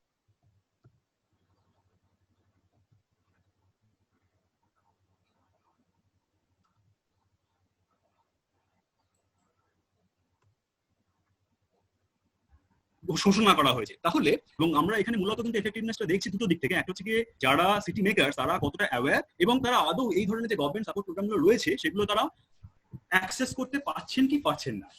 তো মোটামুটি আমরা ভারতবর্ষের 20টার মতো শহরে একটা সার্ভে করা হয়েছিল। সেখানে আমাদের টোটাল নাম্বার অফ রেসপন্ডেন্টস হচ্ছে গিয়ে 3121।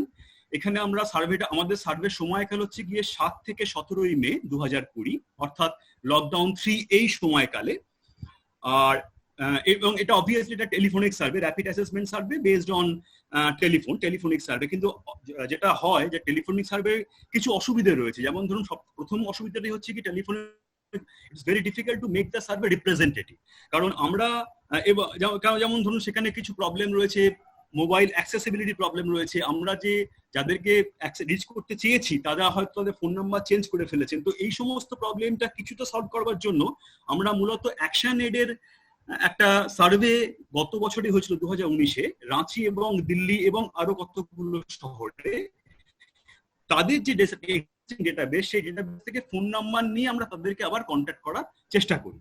এবং সেক্ষেত্রে এটা একটা উপায়। আর একটা উপায় হচ্ছে গিয়ে ইমপ্রিট যে লোকাল এনজিও পার্টনার যারা রয়েছে সেই পার্টনারদের থেকে আমরা আরো কিছু লোকজনকে আইডেন্টিফাই করি এবং সেই লোকজনরা আরো ফার্দার কিছু লোকজনকে আইডেন্টিফাই করে। এইভাবে মূলত আমরা আমাদের যে রেসপন্ড যারা সিটি মেকার্স বলতে কারা স্যার আমি আগেই বলেছি, তাদেরকে আমরা আইডেন্টিফাই করার চেষ্টা করেছি এবং চেষ্টা করে তাদের মাধ্যমে তাদেরকে আমরা ইন্টারভিউ করে আমরা একটা চিত্র পাওয়ার চেষ্টা করেছি। এবং অবভিয়াসলি যে এই যে স্টাডিটা করা হয়েছে আর একটা লিমিটেশন হচ্ছে কি এখানে মূলত রেসপন্ডেন্টস তারা যতটা উইলিং এবং তারা যতটা আনসার করতে পেরেছেন তার উপর ভিত্তি করেই কিন্তু আমাদের এই সমস্ত যে ফাইন্ডিংস গুলো, এটা এক নম্বর। সুতরাং it cannot go deep into the questions like how and why. তো যাই হোক না কেন, যদি আমরা সমস্ত যে 3121 জন রেসপন্ডেন্ট তাদের কাছ থেকে পাওয়া তথ্য, তাদের কাছ থেকে পাওয়া যে আনসারগুলোকে যদি আমরা একত্রিত করি, তাহলে কিন্তু আমরা কিছু ইন্টারেস্টিং রেজাল্টস পাচ্ছি এবং তার উপর বেস করে আমরা কিছু ব্রড কিছু পলিসি সাজেশনস কিন্তু আমরা দিতে পারি, বা আমরা কিছু ব্রড পলিসি সাজেশনস এর কথা ভাবতে পারি। তো দেখা যাক, প্রথমে আমি আসছি বেসিক অ্যামিনিটিস এবং সার্ভিসেস এর কাছে।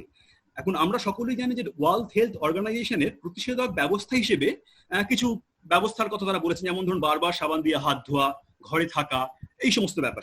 কিন্তু আমাদের মতো দেশে, বিশেষ করে ভারতবর্ষে ধরা যাক ওয়াটার, আমাদের দেশে ওয়াটার মানে হচ্ছে কি অ্যাক্সেস টু ওয়াটার মানে শুধুমাত্র আমরা বাড়িতে ওই কিচেন বা টয়লেটে গিয়ে কল খুললাম আর জল পেলাম, বিষয়টা তা কিন্তু নয়।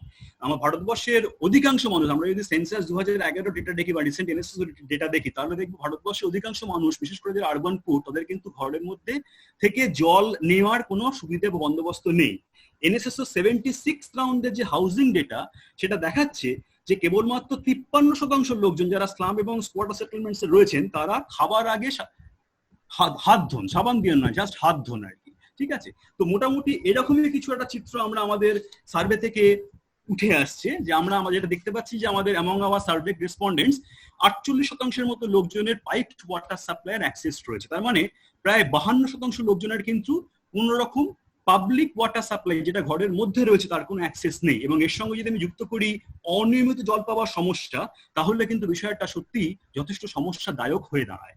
ফলত যেটা হয়েছে যে অনেকেই নিজের মতো করে জলের ব্যবস্থা করেছেন, যেমন কেউ জল নিচ্ছেন টিউবওয়েল থেকে, কেউ জল নিচ্ছেন হ্যান্ড পাম্প থেকে, কেউ হয়তো জল নিচ্ছেন প্রাইভেট মোবাইল ট্যাঙ্কার থেকে। কিন্তু এদের প্রত্যেকটারই একটা সিগনিফিকেন্ট কস্ট রয়েছে, যেটাকে আমরা লিটারেচারে যেটাকে বলা হয় পভার্টি প্রিমিয়াম। পভার্টি প্রিমিয়াম বলতে যেটা বোঝানো হয় যে গরিব মানুষেরা অধিকাংশ ক্ষেত্রেই এই ধরনের মৌলিক পরিষেবা পাওয়ার জন্য তাদের আয়ের অংশ হিসেবে সম্পন্ন ব্যক্তিদের তুলনায় অনেক বেশি খরচ করে থাকেন। তো এটা একটা আয়রানি, কিন্তু এটাই ঘটনা, এটা একটা। এবং তার সঙ্গে এবার আমরা যদি আসি ল্যাট্রিনের দিকে, তাহলে দেখবো যে কেবলমাত্র প্রায় 1/3 আমাদের রেসপন্ডের ক্ষেত্রে কিন্তু কোনো প্রপার 23% রেসপন্ডেন্টস এর ক্ষেত্রে কিন্তু কোনো প্রপার কমিউনিটি বা পাবলিক টয়লেটের কোনো বন্দোবস্ত নেই। তাদের ক্ষেত্রে অনেক ক্ষেত্রে হয়তো তারা ওপেন ডিফেকেশনে যাচ্ছেন। তো তাহলে অবভিয়াসলি এই ধরনের সিচুয়েশন আমরা কোনো হাইজিনের আশা করা আমাদের উচিত নয়। এবং আমরা যদি গার্বেজ কালেকশন এবং টাইপ অফ ড্রেনেজ ফেসিলিটি দেখি, সেখানেও কিন্তু মোটামুটি চিত্রটা মোটের উপর একই রকম। প্রায় 1/3 লোকজন, তাদের কিন্তু প্রপার ড্রেনেজ ফেসিলিটি বা প্রপার যে গার্বেজ কালেকশন, তার কোনো কিন্তু সুযোগ সুবিধা তাদের কাছে নেই এখন। এবং এর সঙ্গে যদি আমি ফ্রিকোয়েন্সি অফ ড্রেনেজ ক্লিনিং বা ফ্রিকোয়েন্সি অফ গার্বেজ কালেকশন ধরি, তাহলে বিষয়টা আরো খারাপ দেখাবে। তো সেদিকে না গিয়ে যেটা মোটের উপর যেটা বোঝা যাচ্ছে, সেটা হচ্ছে গিয়ে যে এই যে বেসিক সার্ভিসেস, তাদের প্রত্যেকটারই, মানে বেসিক সার্ভিসের যে নন অ্যাভেলেবিলিটি, তাদের প্রত্যেকটারই কিন্তু এই আরবান পুয়ারদের স্বাস্থ্যের উপর একটা বিরূপ প্রভাব ফেলবে এবং তাদের রোগ প্রতিরোধ ক্ষমতা কমাবে, যা কিন্তু এই কোভিড-19 এর সময় বেশ যথেষ্ট রকম বিপজ্জনক। হাউজিং এর কথা আগেই রতুলা বললেন। তো ঘটনা যে WHO যদি আমি নির্দেশিকা দেখি, তাহলে দেখবো যে লকডাউনের সময় নিরাপদ এবং সুস্থ থাকতে প্রয়োজন ঘরে থাকা, এবং তাও বয়স্ক এবং রোগীদের থেকে একটা নির্দিষ্ট একটা দূরত্ব বজায় রেখে। কিন্তু প্রশ্ন হলো, যেটা আগেই তুলেছেন, যে কতজনের আছে তেমন ঘর যেখানে আমরা 24 ঘন্টা থাকতে পারি। আমরা যদি 2012 সালের সরকারি পরিসংখ্যান দেখি, যেটা unfortunately the last official information is available, সেখান থেকে দেখতে পাবো তখনই 2012 সালে কিন্তু 2.5 কোটি মতো লোকের ঘরের অভাব ছিল। এবং আমাদের যে সার্ভে থেকে যেটা আমরা পাচ্ছি, যে নন নোটিফাইড স্লাম এবং আনঅথরাইজড কলোনিতে যেটা থাকেন, সেখানে একটা ঘরে 3 থেকে 4 জন লোক একসঙ্গে বসবাস করছেন। তো এই অবস্থায় নিজের ঘরে বিচ্ছিন্নতা বজায় রেখে চলাটা কিন্তু রীতিমতো চ্যালেঞ্জ। নেক্সট আমরা আসছি preparedness for the prevention of COVID-19 pandemic. এর উপর কি রকম তারা রেসপন্স করছেন। মোটামুটি যেটা দেখা যাচ্ছে যে টেলিভিশন এবং ওয়ার্ড অফ মাউথ, এই দুটি হচ্ছে কি major source of information for their corona related things. আর যদি আমি ওই পার্সোনাল হাইজিন মেনটেন করা বলি বা সোশ্যাল ডিস্টেন্সিং মেনটেন করা বলি, তাহলে প্রত্যেকেই যারা রেসপন্ডেন্ট, তারা রেসপন্স করছেন, তারা প্রত্যেকেই বলছেন যে তারা নিজেদের হাউস হোল্ড লেভেলে অ্যাজ ওয়েল অ্যাজ লোকালিটি লেভেলে, মানে বাঁ দিকের পিকচারটা হচ্ছে গিয়ে হাউস হোল্ড লেভেল এবং তার ডান দিকের উপরের পিকচারটা হচ্ছে গিয়ে লোকালিটি লেভেলে। প্রত্যেক সেখানে কিন্তু দেখতে পাচ্ছি যে একটা সিংহভাগ, মানে 70 থেকে 80, কম বেশি 70 থেকে 80% মানুষজন তারা বলছেন যে তারা সামহাও তারা পার্সোনাল হাইজিন মেনটেন করছেন, তারা সোশ্যাল ডিস্টেন্সিং মেনটেন করতে পারছেন এবং সো অ্যান্ড সো ফোর্থ। কিন্তু পরবর্তীকালে আমরা দেখুন তাদের জিজ্ঞেস করেছি যে লকডাউন পরবর্তী সময়ে তারা এই ধরনের সোশ্যাল ডিস্টেন্সিং মেনটেন করতে চাইবেন কিনা, সেক্ষেত্রে কিন্তু আমরা দেখতে পাচ্ছি 47% লোকজন তারা বলছেন যে হ্যাঁ তারা করতে পারবেন, কিন্তু 37% লোকজন তারা সোশ্যাল মানে এই যে ধরুন পার্সোনাল হাইজিনের মেনটেনেন্স বা সোশ্যাল ডিস্টেন্সিং এগুলো নিয়ে তারা খুব একটা বদার্ড নন, এবং 16% তারা খুব একটা শিওর নন। এই হলো মোটামুটি মানে তাদের প্রিপেয়ার্ডনেসের চিত্র। এবার একটা গুরুত্বপূর্ণ বিষয় যে ওয়ার্ক এবং লাইভলিহুডের উপর কিরকম কি এমপ্লয়মেন্ট করেছে তা যদি আমরা একটু দেখার চেষ্টা করি, তো তাহলে আমরা এখানে দেখছি আমাদের যারা সার্ভে রেসপন্ডেন্ট ছিলেন তার মধ্যে 43% হচ্ছেন গিয়ে ক্যাজুয়াল লেবার, 27% হচ্ছে গিয়ে স্যালারিড জব সামহাও। এই যারা স্যালারিড জব করেন তাদের মধ্যে 45% হচ্ছে টেম্পোরারি বা কন্ট্রাকচুয়াল, ওকে। আর যারা সেলফ এমপ্লয়েড রয়েছে সেরকম লোকের সংখ্যা 20%। তো এই হচ্ছে গিয়ে অর্থাৎ আমরা দেখতে পাচ্ছি যে মোটামুটি প্রায় 3/4 অফ আওয়ার রেসপন্ডেন্টস তারা কোনো না কোনো রকম ভাবে ইনফর্মাল এমপ্লয়মেন্টের সঙ্গে যুক্ত, এবং যেগুলোর মূল বৈশিষ্ট্য হচ্ছে গিয়ে লো পে, নো জব সিকিউরিটি, কোনো সোশ্যাল সিকিউরিটি নেই। এইগুলো হচ্ছে কি এই ধরনের ইনফর্মাল এমপ্লয়মেন্টের বৈশিষ্ট্য। এই মতো অবস্থায় যেটা আমরা দেখতে পাচ্ছি যে লকডাউনের কারণে কিন্তু জব হারিয়েছেন প্রতি 10 জনের মধ্যে 6 জন। এটা পরিষ্কার তারা মেনটেন করছেন, এবং যেটা দেখা যাচ্ছে যে সবচেয়ে বেশি ক্ষতিগ্রস্ত হয়েছেন যারা দিনমজুরির ভিত্তিতে কাজ করেন বা যারা নিজে ছোটখাটো ব্যবসা করে চালান। যদি আপনারা ক্যাজুয়াল লেবার বা সেলফ এমপ্লয়েড এই দুটো ফিগার দেখেন তাহলে দেখবেন 74% অফ দ্য ক্যাজুয়াল লেবার তারা কিন্তু এই লকডাউনের কারণে কাজ হারিয়েছে বলে আমাদের জানিয়েছেন, যেখানে সেলফ এমপ্লয়েড যারা সেরকম 67% লোকজন তারা জানিয়েছেন যে তারা লকডাউনের জন্য তারা জব হারিয়েছেন। এবং আমরা যখন জিজ্ঞেস করেছি তারা কি কারণে জব হারিয়েছেন, তখন আমরা দেখতে পাচ্ছি যে ক্লোজার অফ বিজনেস এবং যে their inability to visit work location, এই দুটি হচ্ছে গিয়ে ম্যাক্সিমাম কারণ যে কারণে তারা কিন্তু জব হারিয়েছেন। এবং তারপরে আমরা যেটা জিজ্ঞেস করার চেষ্টা করেছিলাম যে যদি তারা লকডাউন যখন উঠে যাবে তার পরবর্তীকালে তারা সত্যি মানে কাজে ফিরতে উৎসাহী কিনা। অবভিয়াসলি তাদের কাছে আর কোনো অপশন নেই। 68% কেন, মোটামুটি সব মিলে দেখতে গেলে প্রায় মোটের উপর 80% লোকজন তারা বলছেন তারা লকডাউন শেষ হয়ে যাওয়ার পর তারা ইমিডিয়েটলি কাজে যোগদান করবেন বা তারা they will look for some kind of employment. তো এই হলো গিয়ে মোটামুটি অবস্থা। সেটার একটা প্রতিফলন কিন্তু আমরা পাচ্ছি যখন আমরা স্ট্রেস একটা গুরুত্বপূর্ণ ফ্যাক্টর, যখন আমরা দেখছি স্ট্রেসের উপর, যেটা পরবর্তী পরিষ্কার হবে। মানে আমরা স্টেট অফ মাইন্ড বোঝার চেষ্টা করেছিলাম, এটা খুবই গুরুত্বপূর্ণ, কারণ সারা বিশ্বে যে আমরা এভিডেন্স গুলো পাচ্ছি সেখানে আমরা দেখতে পাচ্ছি যে there are high evidences of emotional stress as a result of this pandemic। এবং আমাদের এখানেও চিত্রটা মোটের উপর একই রকম, যে আমরা দেখতে পাচ্ছি আমাদের প্রায় 62% যে রেসপন্ডেন্টস তারা কিন্তু অ্যাংশিয়াস বা ওরিড, কেবলমাত্র somehow 21% they are somehow optimistic। এবং আমি জানি না, আমরা এখনো পর্যন্ত ক্রস টেবুলেশন করে উঠতে পারিনি, এবং আমার মনে হয় যে এই যে 21% অপটিমিস্টিক হচ্ছেন তারা বোধহয় স্যালারিড ক্লাস বা এই ধরনের কিছু, বা যারা হয়তো শহরে অনেক দিন ধরে আছেন তাদের মধ্যে থেকে আমরা পাবো। আমরা এটা পরবর্তী আমাদের অ্যানালিসিস চলছে, আমরা হয়তো পরবর্তীকালে বিষয়গুলো আরো বিশদে বুঝতে পারবো। কিন্তু মোটের ওপর এখন যেটা বোঝা যাচ্ছে সেটা হচ্ছে গিয়ে এইরকম যে, এবং আমরা যদি এটা দেখি যে আর্নিং এবং লাইভলিহুড অফ লুজিং ওয়ার্ক এইটা, এবং not being able to buy essential items, এই দুটো হচ্ছে তাদের কাছে মেজর স্ট্রেসের কারণ। এই দুটোর কারণে কিন্তু তারা ভীষণ রকম ভাবে তারা অ্যাংশিয়াস এবং তারা কিন্তু ওরিড। সুতরাং এই আর্নিং লাইভলিহুড এবং লুজিং ওয়ার্ক এবং হচ্ছে গিয়ে এটাই হচ্ছে গিয়ে main contributor to the stress during the lockdown. এবং স্বভাবতই, এবং আমরা যদি এর সঙ্গে সব মিলিয়ে যেটা মানে মোটের উপর যদি আমি এটাকে সহজ ভাষায় বলতে গেলে যেটা বোঝা যাচ্ছে যে সাইকোলজিক্যাল ইম্প্যাক্টটা বেশ তাৎপর্যপূর্ণ। এবং যদি লকডাউন পরবর্তী সময়ে যদি কাজে যোগদান করার বা কাজে ফিরে যাওয়ার নিশ্চয়তা না থাকে, তাহলে বলাই বাহুল্য যে এই ফিজিক্যাল ইম্প্যাক্ট নেতিবাচক প্রভাব কিন্তু আরো বাড়বে, যেটা কিন্তু পরবর্তীকালে প্রোডাক্টিভিটির উপরও কিন্তু একটা বিরূপ প্রভাব ফেলতে পারে। পরবর্তীকালে এটা হচ্ছে একটা গুরুত্বপূর্ণ বিষয় যে আমরা সকলেই জানি সরকার নানান রকম ব্যবস্থা নিয়েছেন। তার মধ্যে ধরুন আমি প্রথমে চলে আসি হচ্ছে গিয়ে যে ই অ্যাপ বা যে ই হেল্পলাইনের যে বন্দোবস্ত সরকার করেছে, তো সেটা সম্পর্কে আমাদের যারা রেসপন্ডেন্টস তাদের চিন্তা ভাবনা ঠিক কিরকম। এখানে মূলত আমরা দুটো বিষয় দেখার চেষ্টা করেছি, একটা হচ্ছে কি এই যে এই ধরনের যে অ্যাপগুলো রয়েছে সেগুলো সম্পর্কে তারা অ্যাওয়্যার কিনা, এবং দ্বিতীয়ত যদি তারা অ্যাওয়্যার থাকেন তাহলে তারা ইউজ করছেন কিনা। এবং যেটা দেখতে পাচ্ছি আরোগ্য সেতু অ্যাপ যেটা নিয়ে অনেক কথাবার্তা চলছে, যে সেটা মোটামুটি 65% লোক তারা কিন্তু এই আরোগ্য সেতু অ্যাপ সম্পর্কেও তারা ওয়াকিবহাল, এবং যারা ওয়াকিবহাল তাদের মধ্যে সবাই কিন্তু ইউজ করছেন না, ইউজ করছেন 62% মানুষ। এবং এছাড়া ধরুন আরো যে বিভিন্ন রকম বন্দোবস্ত করা হয়েছে, স্টেট ই কুপন, স্টেট ই পাস এবং আদার যে গভর্নমেন্টাল পোর্টাল যেগুলো রয়েছে সেগুলোর ক্ষেত্রে কিন্তু মানুষের সচেতনতা ভীষণ রকম কম, মানে কেবলমাত্র 20 থেকে 30% লোকজন কিন্তু সেই ধরনের যে অ্যাপগুলো রয়েছে সেগুলো সম্পর্কে তারা ওয়াকিবহাল, এবং তাদের যদি ইউজ দেখি সেটার অবস্থা কিন্তু আরো খারাপ। আর যে বিভিন্ন নন ক্যাশ এবং নন ক্যাশ স্কিম যেগুলো ঘোষণা করা হয়েছে সরকারের পক্ষ থেকে, সেগুলো সেই সমস্ত সরকারি প্রকল্পের সুবিধা পেতে গেলে এই সমস্ত লোকেদেরই কিছু না কিছু ডকুমেন্ট থাকা আবশ্যক। তো ফলে আমরা জানার চেষ্টা করেছিলাম যে এই যে রেশন কার্ড, আধার কার্ড, এই ধরনের ডকুমেন্টগুলো লোকজনের কাছে আছে কিনা। আমরা যদি দেখি রেশন কার্ডের কথা দেখতে পাচ্ছি 77% লোকজনের আছে, তারা জানিয়েছেন, কিন্তু 20% লোকের নেই। ইন্টারেস্টিং, যেটা আয়ুষ্মান ভারত এবং পিএম জীবন জ্যোতি বীমা যোজনা এবং পিএম সুরক্ষা বীমা, যেগুলো ফ্ল্যাগশিপ হেলথ ইন্স্যুরেন্স স্কিম বা life insurance scheme government of ইন্ডিয়ার, সেক্ষেত্রে যদি আপনারা দেখেন তাহলে আমাদের যারা সার্ভেন্ট রেসপন্ডেন্টস তাদের প্রতি 10 জনের মধ্যে কেবলমাত্র একজন তাদের কিন্তু এই ধরনের কোনো একটা কার্ড রয়েছে, বাদ বাকি 9 জনের কিন্তু তারা হয় এই ধরনের কোনো স্কিমের অন্তর্ভুক্ত তারা নন, অথবা তারা এই স্কিম সম্পর্কে জানেনই না।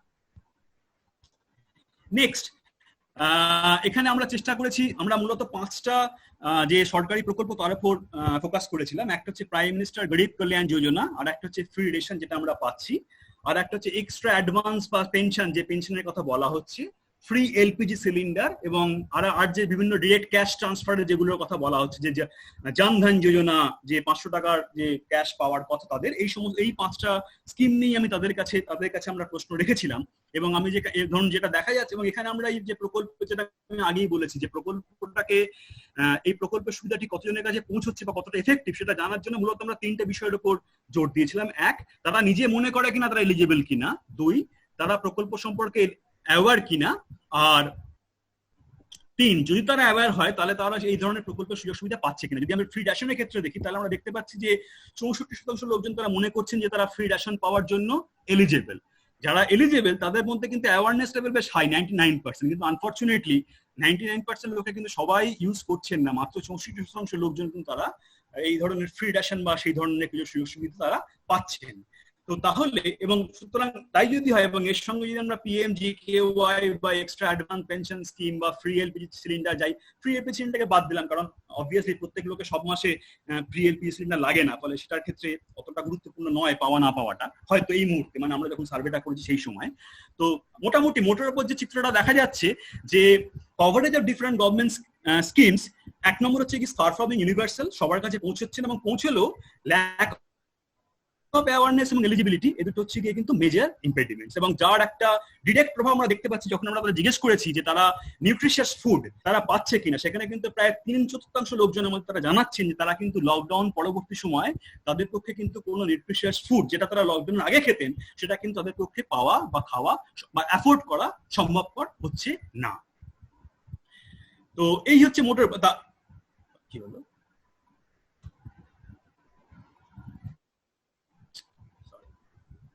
ওয়েল, সো এটা একটা ওয়ার্ড ক্লাউড, মানে আমরা দেখার চেষ্টা করেছিলাম যে তারা কি মনে করছেন যে what are the 2 biggest challenges that this respondents they would report in the battle against কোভিড-19। এবং সেখানে যে দুটো বিষয় বারবার উঠে আসছে সেটা হচ্ছে গিয়ে ল্যাক অফ এমপ্লয়মেন্ট এবং ল্যাক অফ ফুড সাপ্লাই, মানে এই দুটো কিন্তু তাদের কাছে সব থেকে বড় সমস্যার কারণ হয়ে উঠে এসছে। মানে এই দুটো বড় সমস্যার কারণ। তো তাই যদি হয়, এই সামারি অফ ফাইন্ডিংস নিয়ে যাচ্ছি না কারণ আমি অলরেডি সামারি অফ মানে মোটামুটি যে জিনিসগুলো বলার কথা বলেছি, আমি বরং চলে যাই একদম সরাসরি যে আমরা যে কথাগুলো বললাম সেখান থেকে মোটামুটি কি ব্রড কিছু পলিসি টেক অ্যাওয়েজ যদি আমরা এখান থেকে নিতে পারি।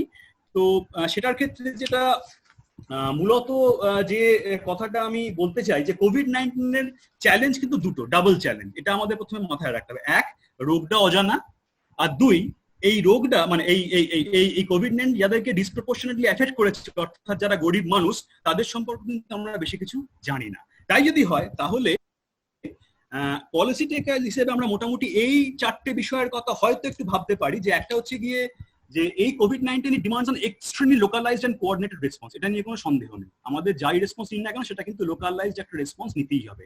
এবং দুর্ভাগ্যজনকভাবে সিটি মেকারসদের যে তথ্য, সেটা ডেমোগ্রাফিক ফিচারই হোক বা হেলথ স্ট্যাটাসই হোক বা ইকোনমিক স্ট্যাটাসই হোক, সরকারি পরিসরে ভীষণ রকম কম। কিছু হয়তো এনজিও রয়েছে, কিছু থিঙ্ক ট্যাঙ্ক রয়েছে, তারা হয়তো বিচ্ছিন্নভাবে কিছু সার্ভে টার্ভে করে, কিন্তু সেটা কখনোই একটা সরকারি যে একটা রোবাস্ট ডেটা সেট তার বিকল্প হতে পারে না। সুতরাং আমাদের ভীষণ রকম ভাবে দরকার একটা local level data, periodic data for this pandemic preparedness.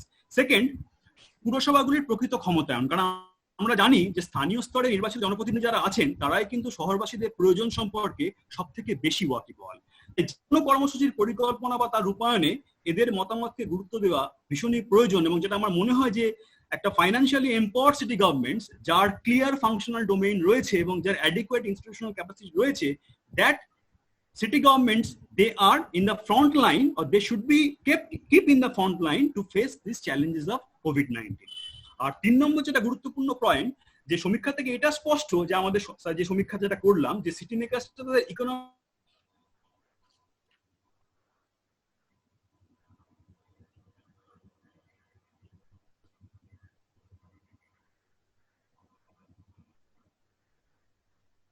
প্রোগ্রামের কথা ভাবতে পারি যা শুধুমাত্র কোনো খারাপ সময় টিম মেকার সুনিশ্চিত করবে। আর যত অবভিয়াসলি যে পাবলিক অ্যাসিস্ট্যান্স প্রোগ্রাম যেগুলো রয়েছে সেগুলোর যে গ্যাপস বা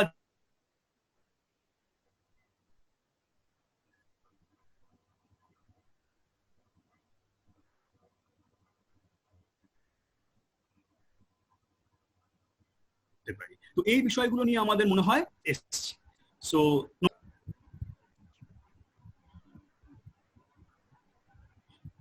হ্যালো, আমি একটু করছি, আমি চেঞ্জ করার চেষ্টা করছি হোস্টটাকে। শুভদীপ তোমার শেষ?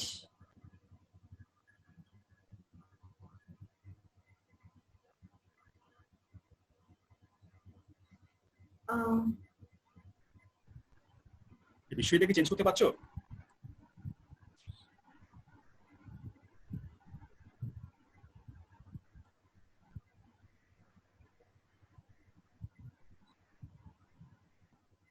Soumyadip, thank you very much. তোমার যে র্যাপিড অ্যাসেসমেন্ট সার্ভের যে কিছু ফাইন্ডিংস আমাদের সাথে শেয়ার করলে, এটাতে আশা করি আমরা আরো অনেক এনরিচড হলাম। কারণ প্রথমেই আমি বলে রেখেছিলাম। হ্যাঁ হ্যাঁ, শোনা যাচ্ছে। ঠিক আছে, হ্যাঁ, আমি টেক ওভার করছি। হ্যাঁ, প্রথমেই আমি যেটা বলেছিলাম যে আমাদের প্রধান এটা প্রশ্ন এটা যে ওনারা কেমন আছে, আরবান পুররা এই লকডাউনের ফলে কেমন আছে। এবং আমার মনে হয় সৌম্যদীপ আমাদের সামনে যে র্যাপিড অ্যাসেসমেন্ট সার্ভের যে রেজাল্টস গুলো তুলে ধরলেন, সেখানে কিন্তু আমরা অনেকটাই বুঝতে পারলাম এবং অনেক প্রশ্নের আমাদের হয়তো উত্তর আসলো যে সত্যি তারা কেমন আছে। Disparity in access to water, to sanitation, এগুলো যেরকম আমরা দেখতে পেলাম, হাউজিং দেখতে পেলাম।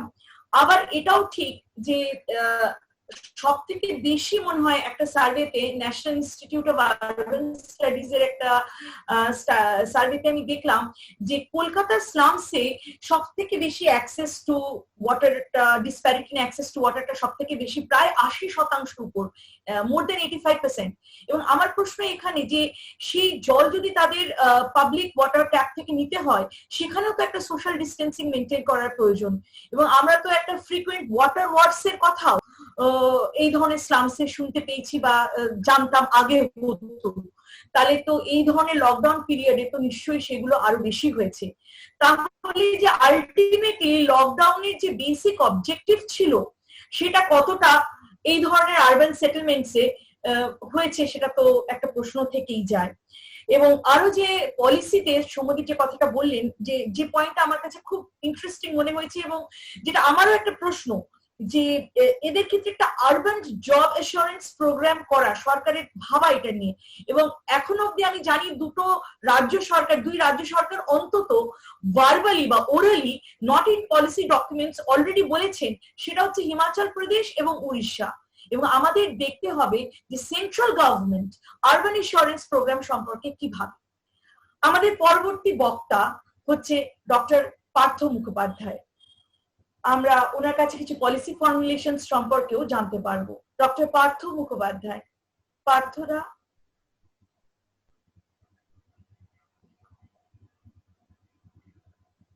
পার্থদা শুনতে পাচ্ছেন?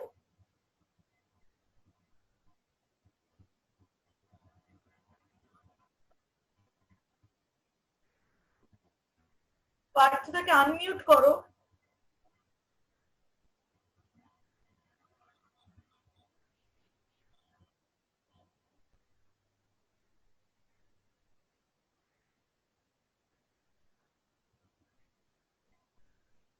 নমস্কার।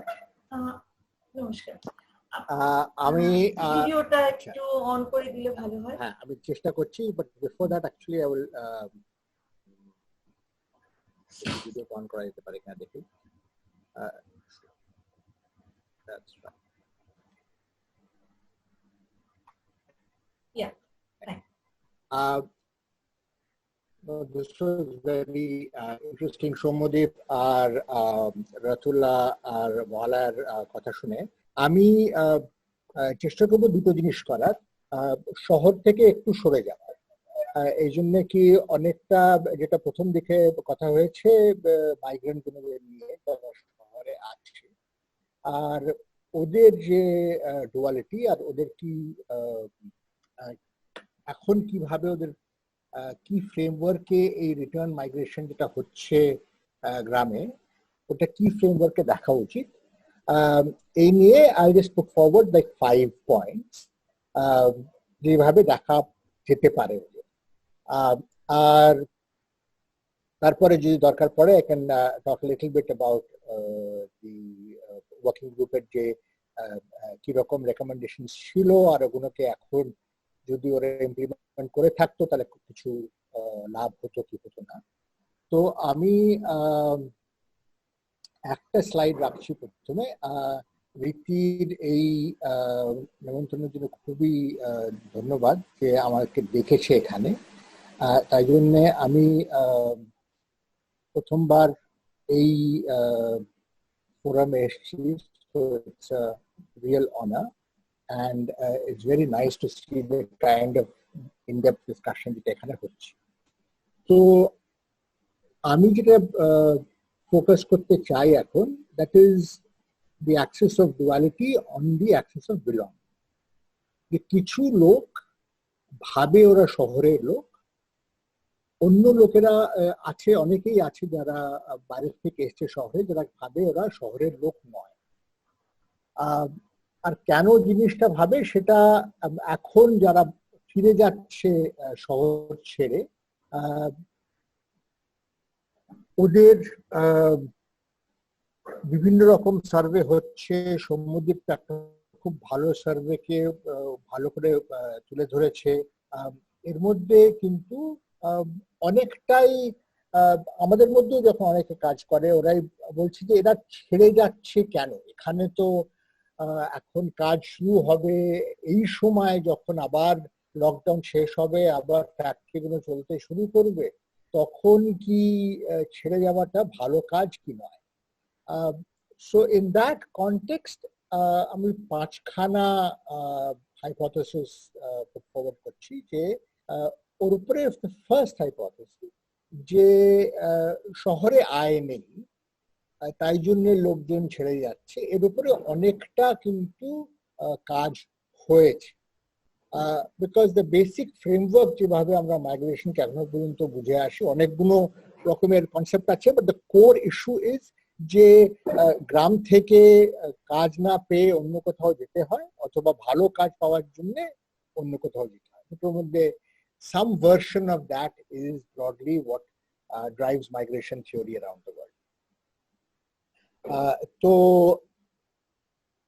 and in that context, the lack of income in the city, যে শহরে কাজ নেই তাই জন্য ফিরে যেতে হচ্ছে, is one major structure.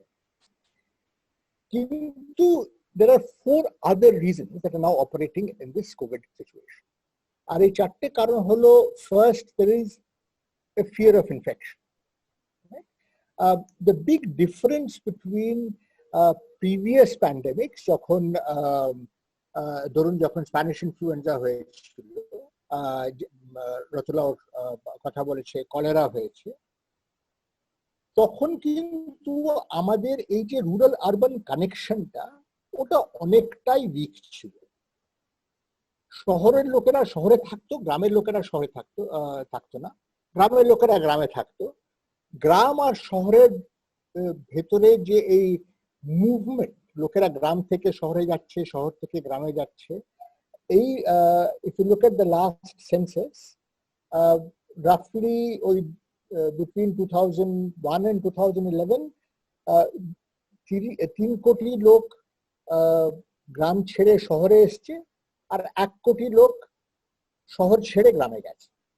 এই যে মুভমেন্টটা even at the longer term যেটা সেন্সাস কভার করে, আর শর্ট টার্মে তো এখন আমরা বুঝতে পারছি যে কতখানি শর্ট টার্ম মাইগ্রেশন হয় আমাদের শহরগুলোতে,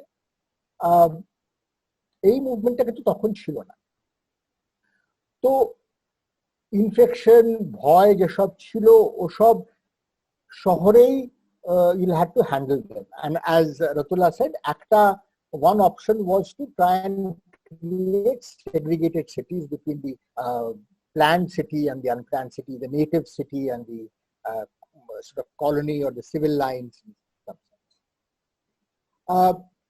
কিন্তু এখন বম্বে থেকে পালাবার উপায় আছে, সুরত থেকে পালাবার উপায় আছে, কলকাতা থেকে পালাবার উপায় আছে, আমি অন্য কোথাও যেতে পারি। তো প্রথম তো একটা যে ভয়, ইনফেকশনের ভয়, যেভাবে এই কোভিড কে নিয়ে চর্চা হচ্ছে মিডিয়াতে, that's one major issue why that comes. Second is a lot of the people who are migrants are also major bread earners. মানে major breadwinners, ওরা ঘরের রেসপন্সিবিলিটি অনেকটা ওদের উপরে থাকে। অনেকগুলো মাল্টিপল আর্নিং ফ্যামিলিজও আছে, but there are a number of families were the major bread winning আয়ের যে ভারটা ওটা যারা শহরে আছে ওদের উপরে। তো ওদের রেসপন্সিবিলিটি যে বাড়িতে যারা লোক আছে ওদের খেয়াল রাখা। তো এই সময় যখন এইরকম আনসার্টেনটি চলছে যে কি হবে, ওদের নিজের পরিবারের সঙ্গে থাকার একটা ইচ্ছে থাকবে, essentially to take care of them as their primary protector, etc. So that's one other reason for them to go back. The flip side is also there, যে শহরে থাকলে ওদের দেখাশোনা করার কেউ নেই, যদি ওদের কিছু হয় তাহলে ওদের নিজেদের দেখাশোনা করার কেউ নেই, কিন্তু গ্রামে গেলে ওদের কিছু হলে কেউ দেখাশোনা করার লোক আছে। So both in order to take care and to be taken care, for both those reasons it makes sense to go back home. So these three reasons, for the fear of infection, to take care of people back home, and essentially to be taken care of people back home, all these three reasons are linked to the current COVID infection crisis and so on. The fifth reason that I'm looking for is এখন কাজ পেলে কোথায় পাবো। শহরে শাশ্বতী এক্ষুনি বললো যে there is Orissa আর হিমাচল প্রদেশে কিছু কাজ শুরু হয়েছে about an urban wage scheme, সে নিয়ে কথা বলা যেতে পারে। But broadly speaking, শহরে কাজ পাওয়া নিয়ে কিন্তু এমনি কোনো গ্যারান্টি নেই। এধারে গ্রামে কাজ নিয়ে কিন্তু এই সরকারও, যেটা as Mahalaya said was quite unmoved by the বেশ একদিকে বেশ নির্মম সরকার, even this particular government has basically said আমরা NRES এর জন্য এই 60,000 কোটি টাকা দিচ্ছি আর তারপর আরো লাগলে আরো দেব। So there is actually a legal framework for employment guarantee যেটা নরেগাতে আছে, আর আমি গ্রামে গেলে ওই জিনিসটা পেতে পারি, চান্স আছে। So in fact, if you go back to the first issue of lack of income, this is almost a reverse thing, যে গ্রামে একটা মোটামুটি assured job মতো আছে, শহরে অমনি কোনো assured job নেই, তাই জন্য the economic direction has essentially changed. There's an economic push from the city and an economic pull of the village. So এই পাঁচটা কারণের জন্য it seems to be very sensible for people to return back to the village, both for economic reasons, যে আমি বললাম যে lack of income প্রথমে 1 আর 5 in terms of economic reasons, আর 2, 3, 4 যেটা হলো fear of infection, বাড়িতে লোকেদের খেয়াল রাখা আর নিজের যাতে খেয়াল রাখা যায় অমনি একটা ব্যবস্থায় ফিরে যাওয়া। এই পাঁচটা কারণের জন্য আমার মনে হয় লোকজন যদি এখন অনেকেই ফিরতে চাইবে, ওখানে গিয়ে তখন কদিন থাকতে পারবে। শাশ্বতী প্রথমে বলল যে the village economy is a barter economy. To whatever extent that is true, or even if it is not fully true, there is a certain solidarity still within the village economy, especially for people who are not marginalized within the village. যারা rural structure এর ভেতরে খুব marginal নয়, ওদের জন্য এখনো একটা informal social protection আছে গ্রামে, যেটা শহরে নেই। ওই সোশ্যাল প্রোটেকশন কতক্ষণ থাকবে?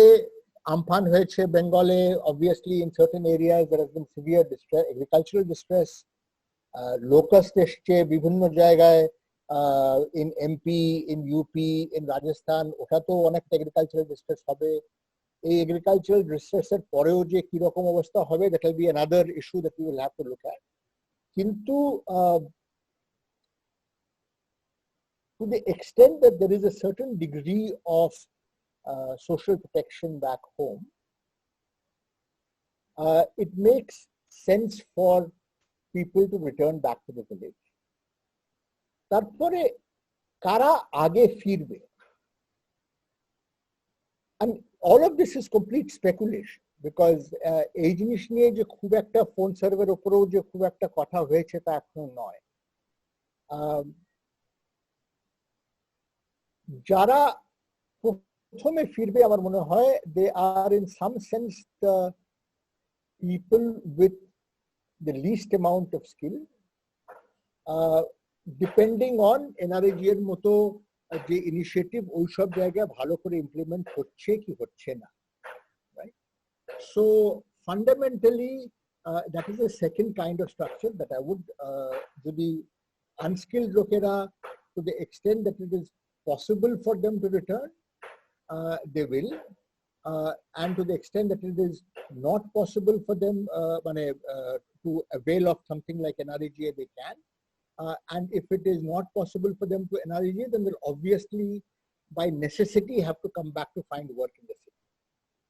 কিন্তু work in the city for completely unskilled labor, ওইরকম অনেক কাজ কিন্তু অনেকক্ষণের জন্য এখন বন্ধ থাকবে। ছোটখাটো রেস্টুরেন্ট খুলতে পারবে না, বিভিন্ন রকম মিটিং, ডেকোরেটর, বিয়ে ইভেন্টস যেগুলো হয় যেখানে লেবার লাগে, ওখানে এই সবগুলো হবে না। কনস্ট্রাকশন ওয়ার্ক পুরো দমে ডেফিনেটলি শুরু হবে না। So all of these places যেখানে major use of unskilled labour হয়, আমাদের শহরে ক্যাজুয়াল ওয়ার্কের প্রপোর্শন কিন্তু খুব একটা বেশি নয়, রাফলি অ্যাবাউট 20%, ওর থেকেও একটু কম। আর ওর মধ্যে অনেকটাই there are people who essentially are working in areas like construction and so on. So ফিরে এসে যে এইসব জায়গায় চাকরি পাবে সেটাও কিন্তু ঠিক নয়। যারা স্কিলড, যাদের ইন্ডাস্ট্রিতে দরকার, যাদের ফিরে আসলে চাকরি পাওয়ার চান্স বেশি, ওদের কিন্তু ability to hold back and find resources in the village are also slightly higher. So they might even stay back for longer, which will then affect the ability of the city to start growing again. So এই যে moment যেটা এখন হয়েছে, where because of the fact that a large proportion of the city's population did not feel they belong to the city. ওরা শহরকে নিজের জায়গা ভেবে নেয়নি। এর যে কনসিকুয়েন্স হবে সেটা কিন্তু বেশ খানিকটা economic delay in economic recovery হতেই পারে, plus the extent of increase in economic distress at the bottom level, যেখানে কাজ পাওয়ার চান্স খুবই কম, ওটাও বেশ খানিকটা বেড়ে যেতে পারে। So both in terms of economic revival and in terms of increase in poverty, এই দুটো ফিচার্সেই কিন্তু the impact can be quite large going forward. So that is what I basically wanted to say. I can also talk more about the what do you call the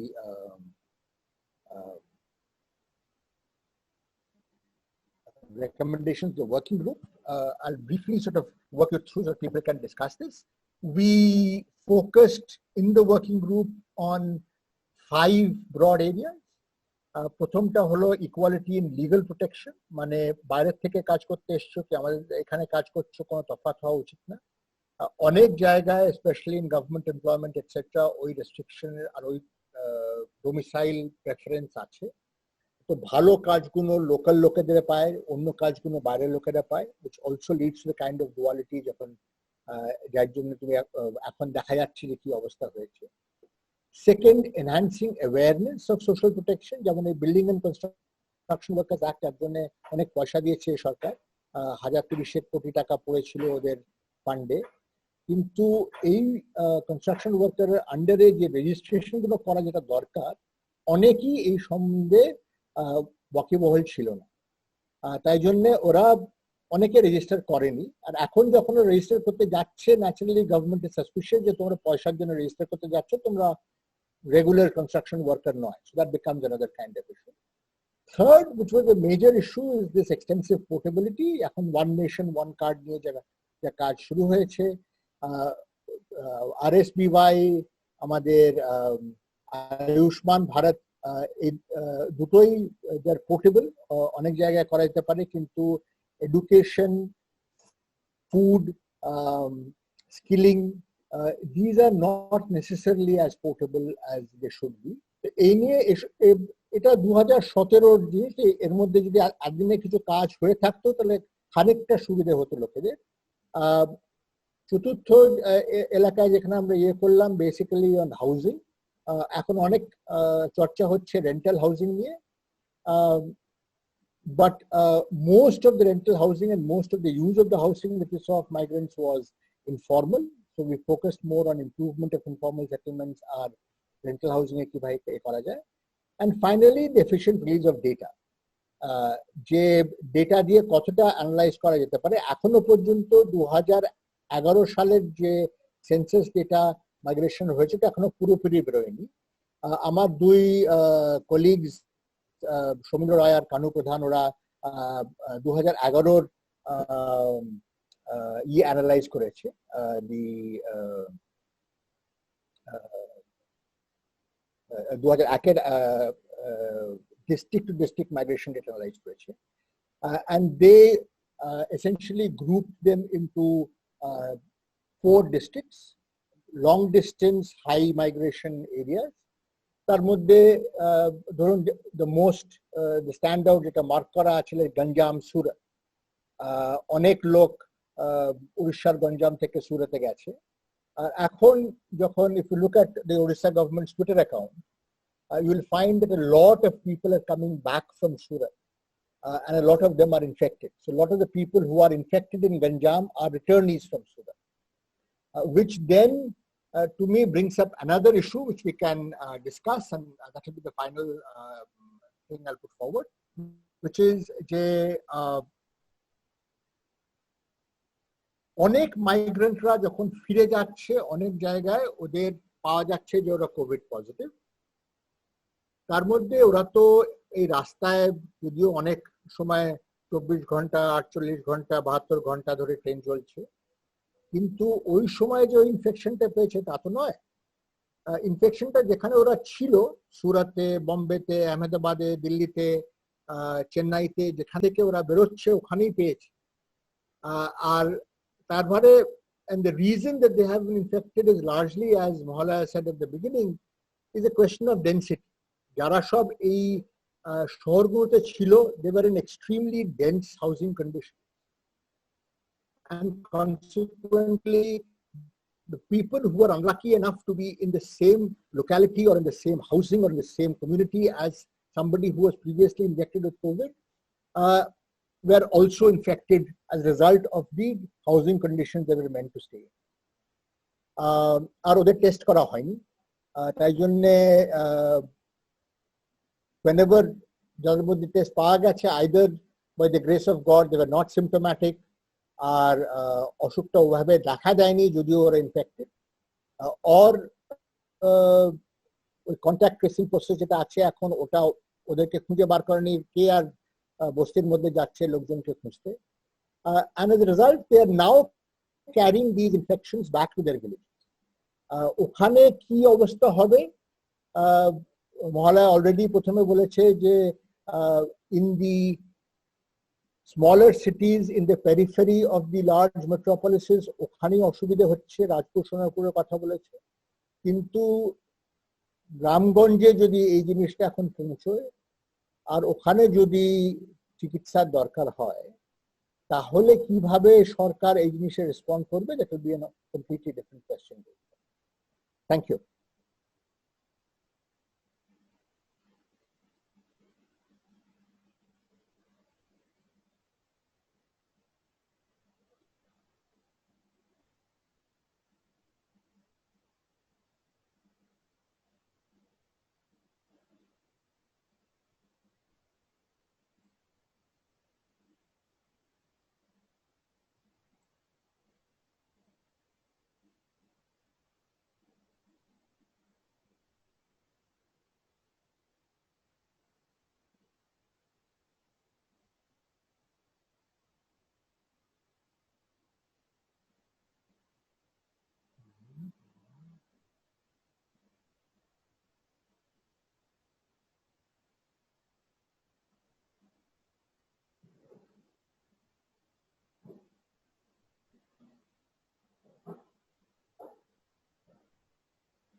Go ahead, Shashwati. Yes. Oh.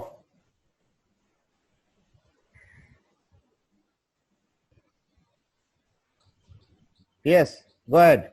Okay, thank you. Thank you, Dr. Mukhopadhyay, for such an enriching discussion. আর যেটা বুঝতে পারলাম আপনার কথা শুনে, প্রথমত যে মনে হচ্ছে যে আমাদের এই যে রিভার্স মাইগ্রেশন যেটা হচ্ছে সেটা অবভিয়াসলি যে এতদিন যে একটা পুশ পুল ফ্যাক্টর ছিল তার ডাইনামিক্স হ্যাভ চেঞ্জড, এবং maybe this is due to the কোভিড-19 আউটব্রেক। এবং এখানে পরবর্তীকালে আমরা কোয়েশ্চেন অ্যান্সার নেওয়ার পরে আমারও কিছু নিজস্ব পার্সোনাল কোয়েশ্চেন্স আছে রিগার্ডিং পলিসি ফর্মুলেশনস, সেগুলো আমি জিজ্ঞেস করব, কিন্তু তার আগে আমাদের দুটো প্রশ্ন আছে। প্রথম প্রশ্ন করেছেন পার্থ প্রতিম সরকার। পার্থ প্রতিম সরকার আপনি আছেন? পার্থ প্রতিম সরকার,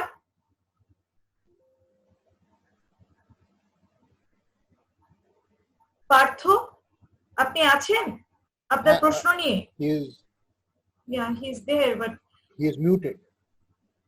পার্থ পার্থ প্রতিম সরকার, Vishwajit will have to unmute him. Vishwajit, can you kindly unmute Partho's microphone? Yeah, I'm trying to unmute him, but something is wrong with his connection probably. Can you please go to the next question? Yeah, sure.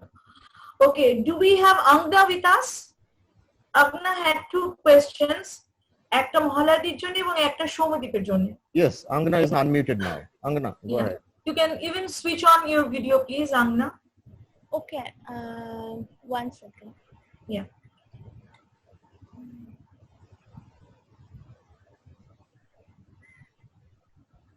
Where I can't do that. I don't know, but I can ask the question. Yeah, fine. Yeah. So for Mahalaya ma'am, I have asked that in her lecture she has mentioned the kind of duality.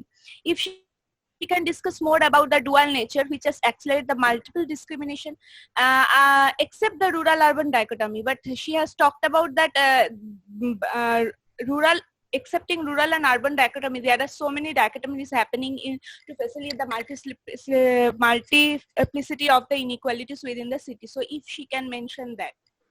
And for Soumyadip sir, that is regarding the case of like if he can discuss more about that the sample, like if he can discuss like how did he have selected the sample and on what basis. And he also talked that it's a multiple city kind of survey. So if he can give a detail that about that, like how he have selected and if he have found any comparable situation within this multiple scenario like that. Mahaladi, can you please respond to Angana's question? হ্যাঁ, অঙ্গনা শহরের নানান রকম ডুয়ালিটির কথা জানতে চেয়েছে। শোনা যাচ্ছে তো? হ্যাঁ হ্যাঁ হ্যাঁ একদম। হ্যাঁ, আচ্ছা, নানান রকম ডুয়ালিটির কথা জানতে চেয়েছে। মানে কিছু ডুয়ালিটি তো মানে কি বলবো, যে যেটা বলতে হয় না আমরা চোখেই দেখি আর কি, যে কেউ রাস্তার এর থেকে সবজি কিনে বাড়ি যায় আর কেউ রিলায়েন্স ফ্রেশে ঢোকে। হ্যাঁ, এই ডুয়ালিটি তো আমরা সবসময়ই দেখছি। এবং এই ডুয়ালিটি, ইকোনমিক ডুয়ালিটির থেকে আমাদের সোশ্যাল ডুয়ালিটি আছে, কমিউনাল ডুয়ালিটি আছে, মানে কত বলবো, বললে তো এর শেষ নেই। জেন্ডারের ডুয়ালিটি আছে, অনেক কিছু আছে। মানে আমার তো মাঝে মাঝে মনে হয় যে এই যে রাস্তায় যে মহিলাদের দেখি যে শাকসবজি নিয়ে আসে, আমরা যাদের প্রায় বলি চলি, মানে তাদের জন্য প্রপার টয়লেট, প্রপার স্যানিটেশনের কোনো ব্যবস্থা আছে কিনা। হ্যাঁ, যে তারা কোথা থেকে, মানে তারা যে সারাদিন এগুলো নিয়ে বসে থাকে, তারপরে তারা কি করে, মানে তাদের যদি দরকার হয়, নেচার স্কলের হয়, অন্য প্রয়োজন হয়, তারা কি করে। হ্যাঁ, এরকম তো মানে কি বলবো, যে করতে করতে করতে তো অনেক কিছু হয়ে যায়। যে আমি অবভিয়াসলি গাছ রাখাকে আমি করছি না, কিন্তু আমি আমার বারান্দায় টব সাজিয়ে তার জন্য যতটা জল দিচ্ছি, একটা বস্তির মানুষ, হ্যাঁ, সে রাস্তার কল থেকে জল নিয়ে তার হয়তো বাড়ির প্রতিটি মানুষের জন্যই অতটা জল বরাদ্দ। হ্যাঁ, অতএব এই ডিস্ট্রিবিউশনের ইনইকুয়ালিটি থেকে যে কত রকমের ডুয়ালিটি জন্ম নেয় তার ঠিক নেই। মানে প্রথম ডুয়ালিটির কথা পড়েছিলাম একটা বাংলা উপন্যাসে, সবাই সেটার নাম জানে, সেটার নাম সীমাবদ্ধ, শঙ্করের জানিয়ে সত্যজিৎ রায়ের বিখ্যাত সিনেমা আছে। তো তখন তো ইকোনমিক্স পড়িনি, তখন মনে হয়েছিল যে বাবা শঙ্কর তো খুব দারুণ কথা লিখেছেন। কিন্তু তারপরে যখন ইকোনমিক্স পড়লাম তখন দেখলাম যে মানে ওই যে বললাম যে ডেভেলপমেন্টের প্রথম পার্টটাই পড়েছিলাম, তাতেই কিন্তু ছিল এই ডেভেলপমেন্টের সঙ্গে সঙ্গে যে ডুয়ালিটি গুলো তৈরি হয় এবং বাড়তে থাকে। মানে পার্থ একটা কথা বলেছে যে এর আগে যখন হয়েছিল তখন গ্রাম আর শহরের খুব একটা যোগাযোগ ছিল না, এবং তার জন্য যোগাযোগ ছিল না বলেই যে ফারাকগুলো আলাদা ছিল, আমরা ফারাকগুলো মেনে নিয়েছিলাম। হ্যাঁ, কিন্তু এখন গ্রাম আর শহরের যোগাযোগগুলো ক্রমশ বাড়ছে। যে শুধু মানে আজ থেকে 15 বছর আগেও শুধু পোশাক আশাক দেখে বলে দেওয়া যেত কে কোথা গ্রাম থেকে এসছে, কে শহর থেকে এসছে। এখন কিন্তু এর কোনোটাই আর নেই। হ্যাঁ, এর কোনোটাই নেই। সেগুলো আমাদের নানান রকম লিঙ্কেজ গুলো স্ট্রং হচ্ছে, ট্রান্সপোর্টের লিঙ্কেজ, কমিউনিকেশনের লিঙ্কেজ স্ট্রং হচ্ছে। হ্যাঁ, রিটেল মার্কেট ছড়াচ্ছে, অতএব পোশাক দিয়ে এদের আমি কোনো কিছুতেই আলাদা করতে পারছি না। কিন্তু আমাদের ইকোনমিক, সোশ্যাল, কমিউনাল, জেন্ডার এই সমস্ত ইনইকুয়ালিটি গুলো প্রতি মুহূর্তে ওই এই আজকের এই টপিকের যেটা নাম দ্বৈত সত্তা, সেই দ্বৈত সত্তার নানান রকম প্রকাশ দেখা দিচ্ছে আর কি। এটা শুধু গ্রাম শহর না, একটা শহরের মধ্যেই তুমি নানান রকমের এর ডুয়ালিটি পাবে আর কি। ওকে, সৌম্যদীপ। হ্যাঁ, একটু প্রথম প্রশ্নের উত্তরে এটা সার্ভেটা করা হয়েছিল 7 থেকে 17 মে এই সময়ের মধ্যে, এবং এটার জন্য মূলত আমরা অ্যাকশনার এবং এমপ্রি তাদের 2019-এ একটা সার্ভে করা ছিল এই সিটি মেকারসদের উপরই ভারতের কিছু শহরে। তো তার যে ডেটাবেসটাই আমরা গ্রহণ করেছি to do the phone survey প্রথম। আর এর পরেও আমরা যে আরো নানান, এখানে আমরা মোট 20টা শহরে সার্ভে করেছি, এবং আর যে বাদ বাকি শহরগুলো সেগুলো হচ্ছে ইমপ্রির যে লোকাল এনজিও পার্টনার, সেই লোকাল এনজিও পার্টনারের কাছ থেকে আমরা কিছু কানেকশনস নিয়ে সেখান থেকে আমরা বিভিন্ন রেসপন্ডেন্ট যে যারা আমাদের এই যে ইনফর্মাল সেটেলমেন্টস এবং সামে থাকেন এবং যারা ইনফর্মালি এনগেজড তাদেরকে আমরা সার্ভে করার চেষ্টা করেছি। এটা প্রথম প্রশ্নের উত্তর। আর দ্বিতীয় প্রশ্নের উত্তর, সিটি ওয়াইজ ভ্যারিয়েশন ডেফিনেটলি থাকবে, তো সেটা এখন আমাদের করে হয়ে ওঠেনি, তো আমরা এটা পরবর্তীকালে করলে তোমাদের ইন্টারেস্ট থাকলে আমি আপনাকে জানাতে পারি। আচ্ছা, থ্যাংক ইউ।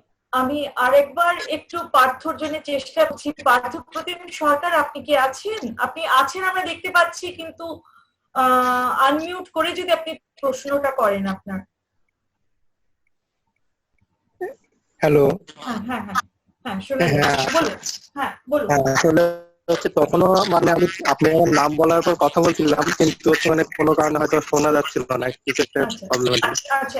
আমার আসলে ওটা কোনো প্রশ্ন নয়, আমি আসলে যখন লকডাউন ব্যাপারে কথা ছিল তখন আমি বাংলাদেশ থেকে শুনছিলাম, তো আমার দেশের প্রেক্ষিতেও আমি একটা কমেন্ট করেছি ওখানে।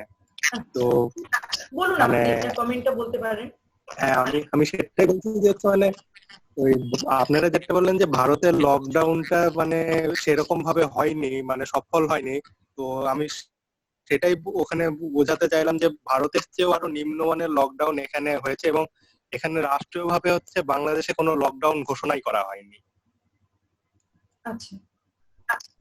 আর এই কারণে মানে যখন হচ্ছে সাধারণ ছুটি করা হলো তখন হচ্ছে মানে সপ্তাহে 1-2 করে করোনা পজিটিভ পেশেন্ট বের হচ্ছিল, আর এখন পার ডে হচ্ছে 2000-2500 করে মানে করোনা পজিটিভ পেশেন্ট পাওয়া যাচ্ছে বাংলাদেশে। আর এখন হচ্ছে সবকিছু হচ্ছে বাস, ট্রেন, সমস্ত অফিস আদালত সবকিছু খুলে দেওয়ার মানে সিদ্ধান্ত নিয়েছে সরকার। তো সেটাই আমি ওখানে কমেন্টে আসলে লিখেছিলাম। আচ্ছা আচ্ছা, মানে আপনি একটা বাংলাদেশের চিত্র আমাদের সামনে তুলে ধরেছেন এই লকডাউনের ব্যাপারে, তাই তো? আচ্ছা, আসলে তখন আমাদের অনারেবল স্পিকার হচ্ছে লকডাউন বিষয়ে কিছু একটা বলছিলেন, তারই প্রেক্ষিতে আমি ওটা লিখেছিলাম। আচ্ছা, অসংখ্য ধন্যবাদ। আমরাও মোটামুটি ওই একই অবস্থায়, আমাদের লকডাউন যখন হয়েছিল তখন আমাদের 500 খানা কেস ছিল, আর এখন প্রত্যেক দিনে 6-7 হাজার কেস হচ্ছে। যখন আমরা সব কিছু করে দিচ্ছি, তাই জন্য সেদিকে সাউথ এশিয়া মোটামুটি এইভাবে ইউনাইটেড। হ্যাঁ পার্থবাবু, আমার কিন্তু একটা শেষ প্রশ্ন আপনার কাছে আছে, এটা আমি নিজের তরফ থেকে আপনাকে করছি। আমার যেটা জানার বিষয় এক্ষেত্রে, যে ইন্ডিয়ার ডেভেলপমেন্ট স্ট্র্যাটেজি যদি আমরা দেখে থাকি, আমরা দেখছি প্রথম থেকেই চায়নার মতনই আমাদের কিন্তু একটা আরবান বায়াস আছে। এবার আমি যদি রিভার্স মাইগ্রেশনটা এখন দেখি, তাহলে কি আপনার মনে হয় যে এটা একটা হয়তো আমাদের, যদি আমরা কোনো ভুল করে থাকি সেই সময় এটাকে শুধরে নেওয়ার পালা কিন্তু আমাদের এখন আছে, যদি আমরা এই আরবান বায়াসনেসটাকে এই মুহূর্তে কমাতে পারি by renewing some sort of employment in terms of rural non farm employment, এই জাতীয় কিছু যদি আমরা রুরাল এরিয়াজে সরকার যদি ফর্মুলেট করে, পলিসিস করে এবং করতে পারে, ইমপ্লিমেন্ট করে, তাহলে কি আরবান বায়াসনেসটা কমে তারপরে হয়তো ইকোনমি আবার চাঙ্গা হতে পারে? আপনার কি মনে হয়? আরবান বায়াস কমানো যাবে কিনা ইজ আ ডিফিকাল্ট প্রশ্ন, বিকজ যদি আমরা এই ক্যাপিটালিস্ট ইন্ডাস্ট্রিয়াল গ্রোথের পথে এগোই, তাহলে আরবান ছাড়া এই জিনিসটা করা যেতে পারে বলে আমার মনে হয়। কিন্তু আরবান ব্যাপারটা কিন্তু এখন অনেকটা কমপ্লেক্স হয়ে গেছে। আজকে আমাদের দেশের অর্ধেক ম্যানুফ্যাকচারিং এমপ্লয়মেন্ট রুরাল এরিয়াজের, মানে areas which are classified as rural account for 50% of manufacturing employment. কিছু এইসব রুরাল এরিয়াজ আর the periphery of the cities, কিন্তু কিছু বেশ ইন্টারনাল রুরাল এরিয়াজও হতে পারে, which is partly what we ছোট শহর, সেন্সাস টাউনস, আর এইভাবে যে একটা ডিসপার্সড নন এগ্রিকালচারাল অ্যাক্টিভিটি হচ্ছে, দ্যাট ইজ হোয়াট কিছু বছর আগে আমরা একটা we gave it a name called subaltern urbanisation, মানে জেনারেলি নাম দেওয়ার জন্য ওই টার্মিনোলজিটাকে নিয়ে অনেকেরই আপত্তি হতে পারে, কিন্তু that is a form of urbanization that is much more dispersed. এটা শহরের ভিত্তিক কিন্তু মেগা সিটি ভিত্তিক নয়. So that's the core kind of difference that one puts it together. আর এখন যা দেখা দিচ্ছে with urban resilience, pandemic resilience, climate issues, তাতে কিন্তু আরবান স্ট্রাকচারটা সম্বন্ধে আমাদের চিন্তা করা উচিত. সো আরবানাইজেশন অনেক রকমের হতে পারে, আরবান লিঙ্কেজেস টু ইকোনমিক ডেভেলপমেন্টও অনেক রকমের হতে পারে. আর এই যে বেসিক ইকুয়ালাইজেশন, যে development means urbanization and urbanization means large and dense cities. The first part I think I agree with. The second part is not entirely clear at this point in time. যে urbanization আর development খুব সম্ভব চলবে যদি আমরা industrial ক্যাপিটালিজমের দিকে এগোই, কিন্তু আরবানাইজেশনটা যে এইভাবে হতে হবে যেভাবে আগে হয়েছে তার কিন্তু কোনো অমনি মানে নেই. And that is something perhaps that we should be interrogating more carefully going forward.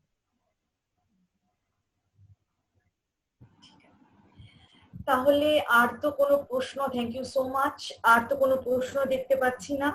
তাহলে আজকের আলোচনা এনরিচিং হয়েছে এবং really touched upon. আশা করব যে আমাদের সরকার, পলিসি মেকার্স তারা একটু ভাববে এবং যে ধরনের পোস্ট লকডাউন, যে ধরনের যে র্যাপিড অ্যাসেসমেন্ট সার্ভিস গুলো হয়েছে লকডাউনের মধ্যে, তারা যদি এইগুলোর দিকে লক্ষ্যপাত করে তো তারা বুঝবে যে তাদের আর কি কি করণীয়. এবং এই আশা নিয়ে শেষ করব যেন আজকের আলোচনা কিছুটা তাদের কানে ঢোকে. আপনারা সবাই ভালো থাকবেন, সুস্থ থাকবেন, আর ধন্যবাদ. Thank you. ধন্যবাদ. ধন্যবাদ. ধন্যবাদ. ধন্যবাদ.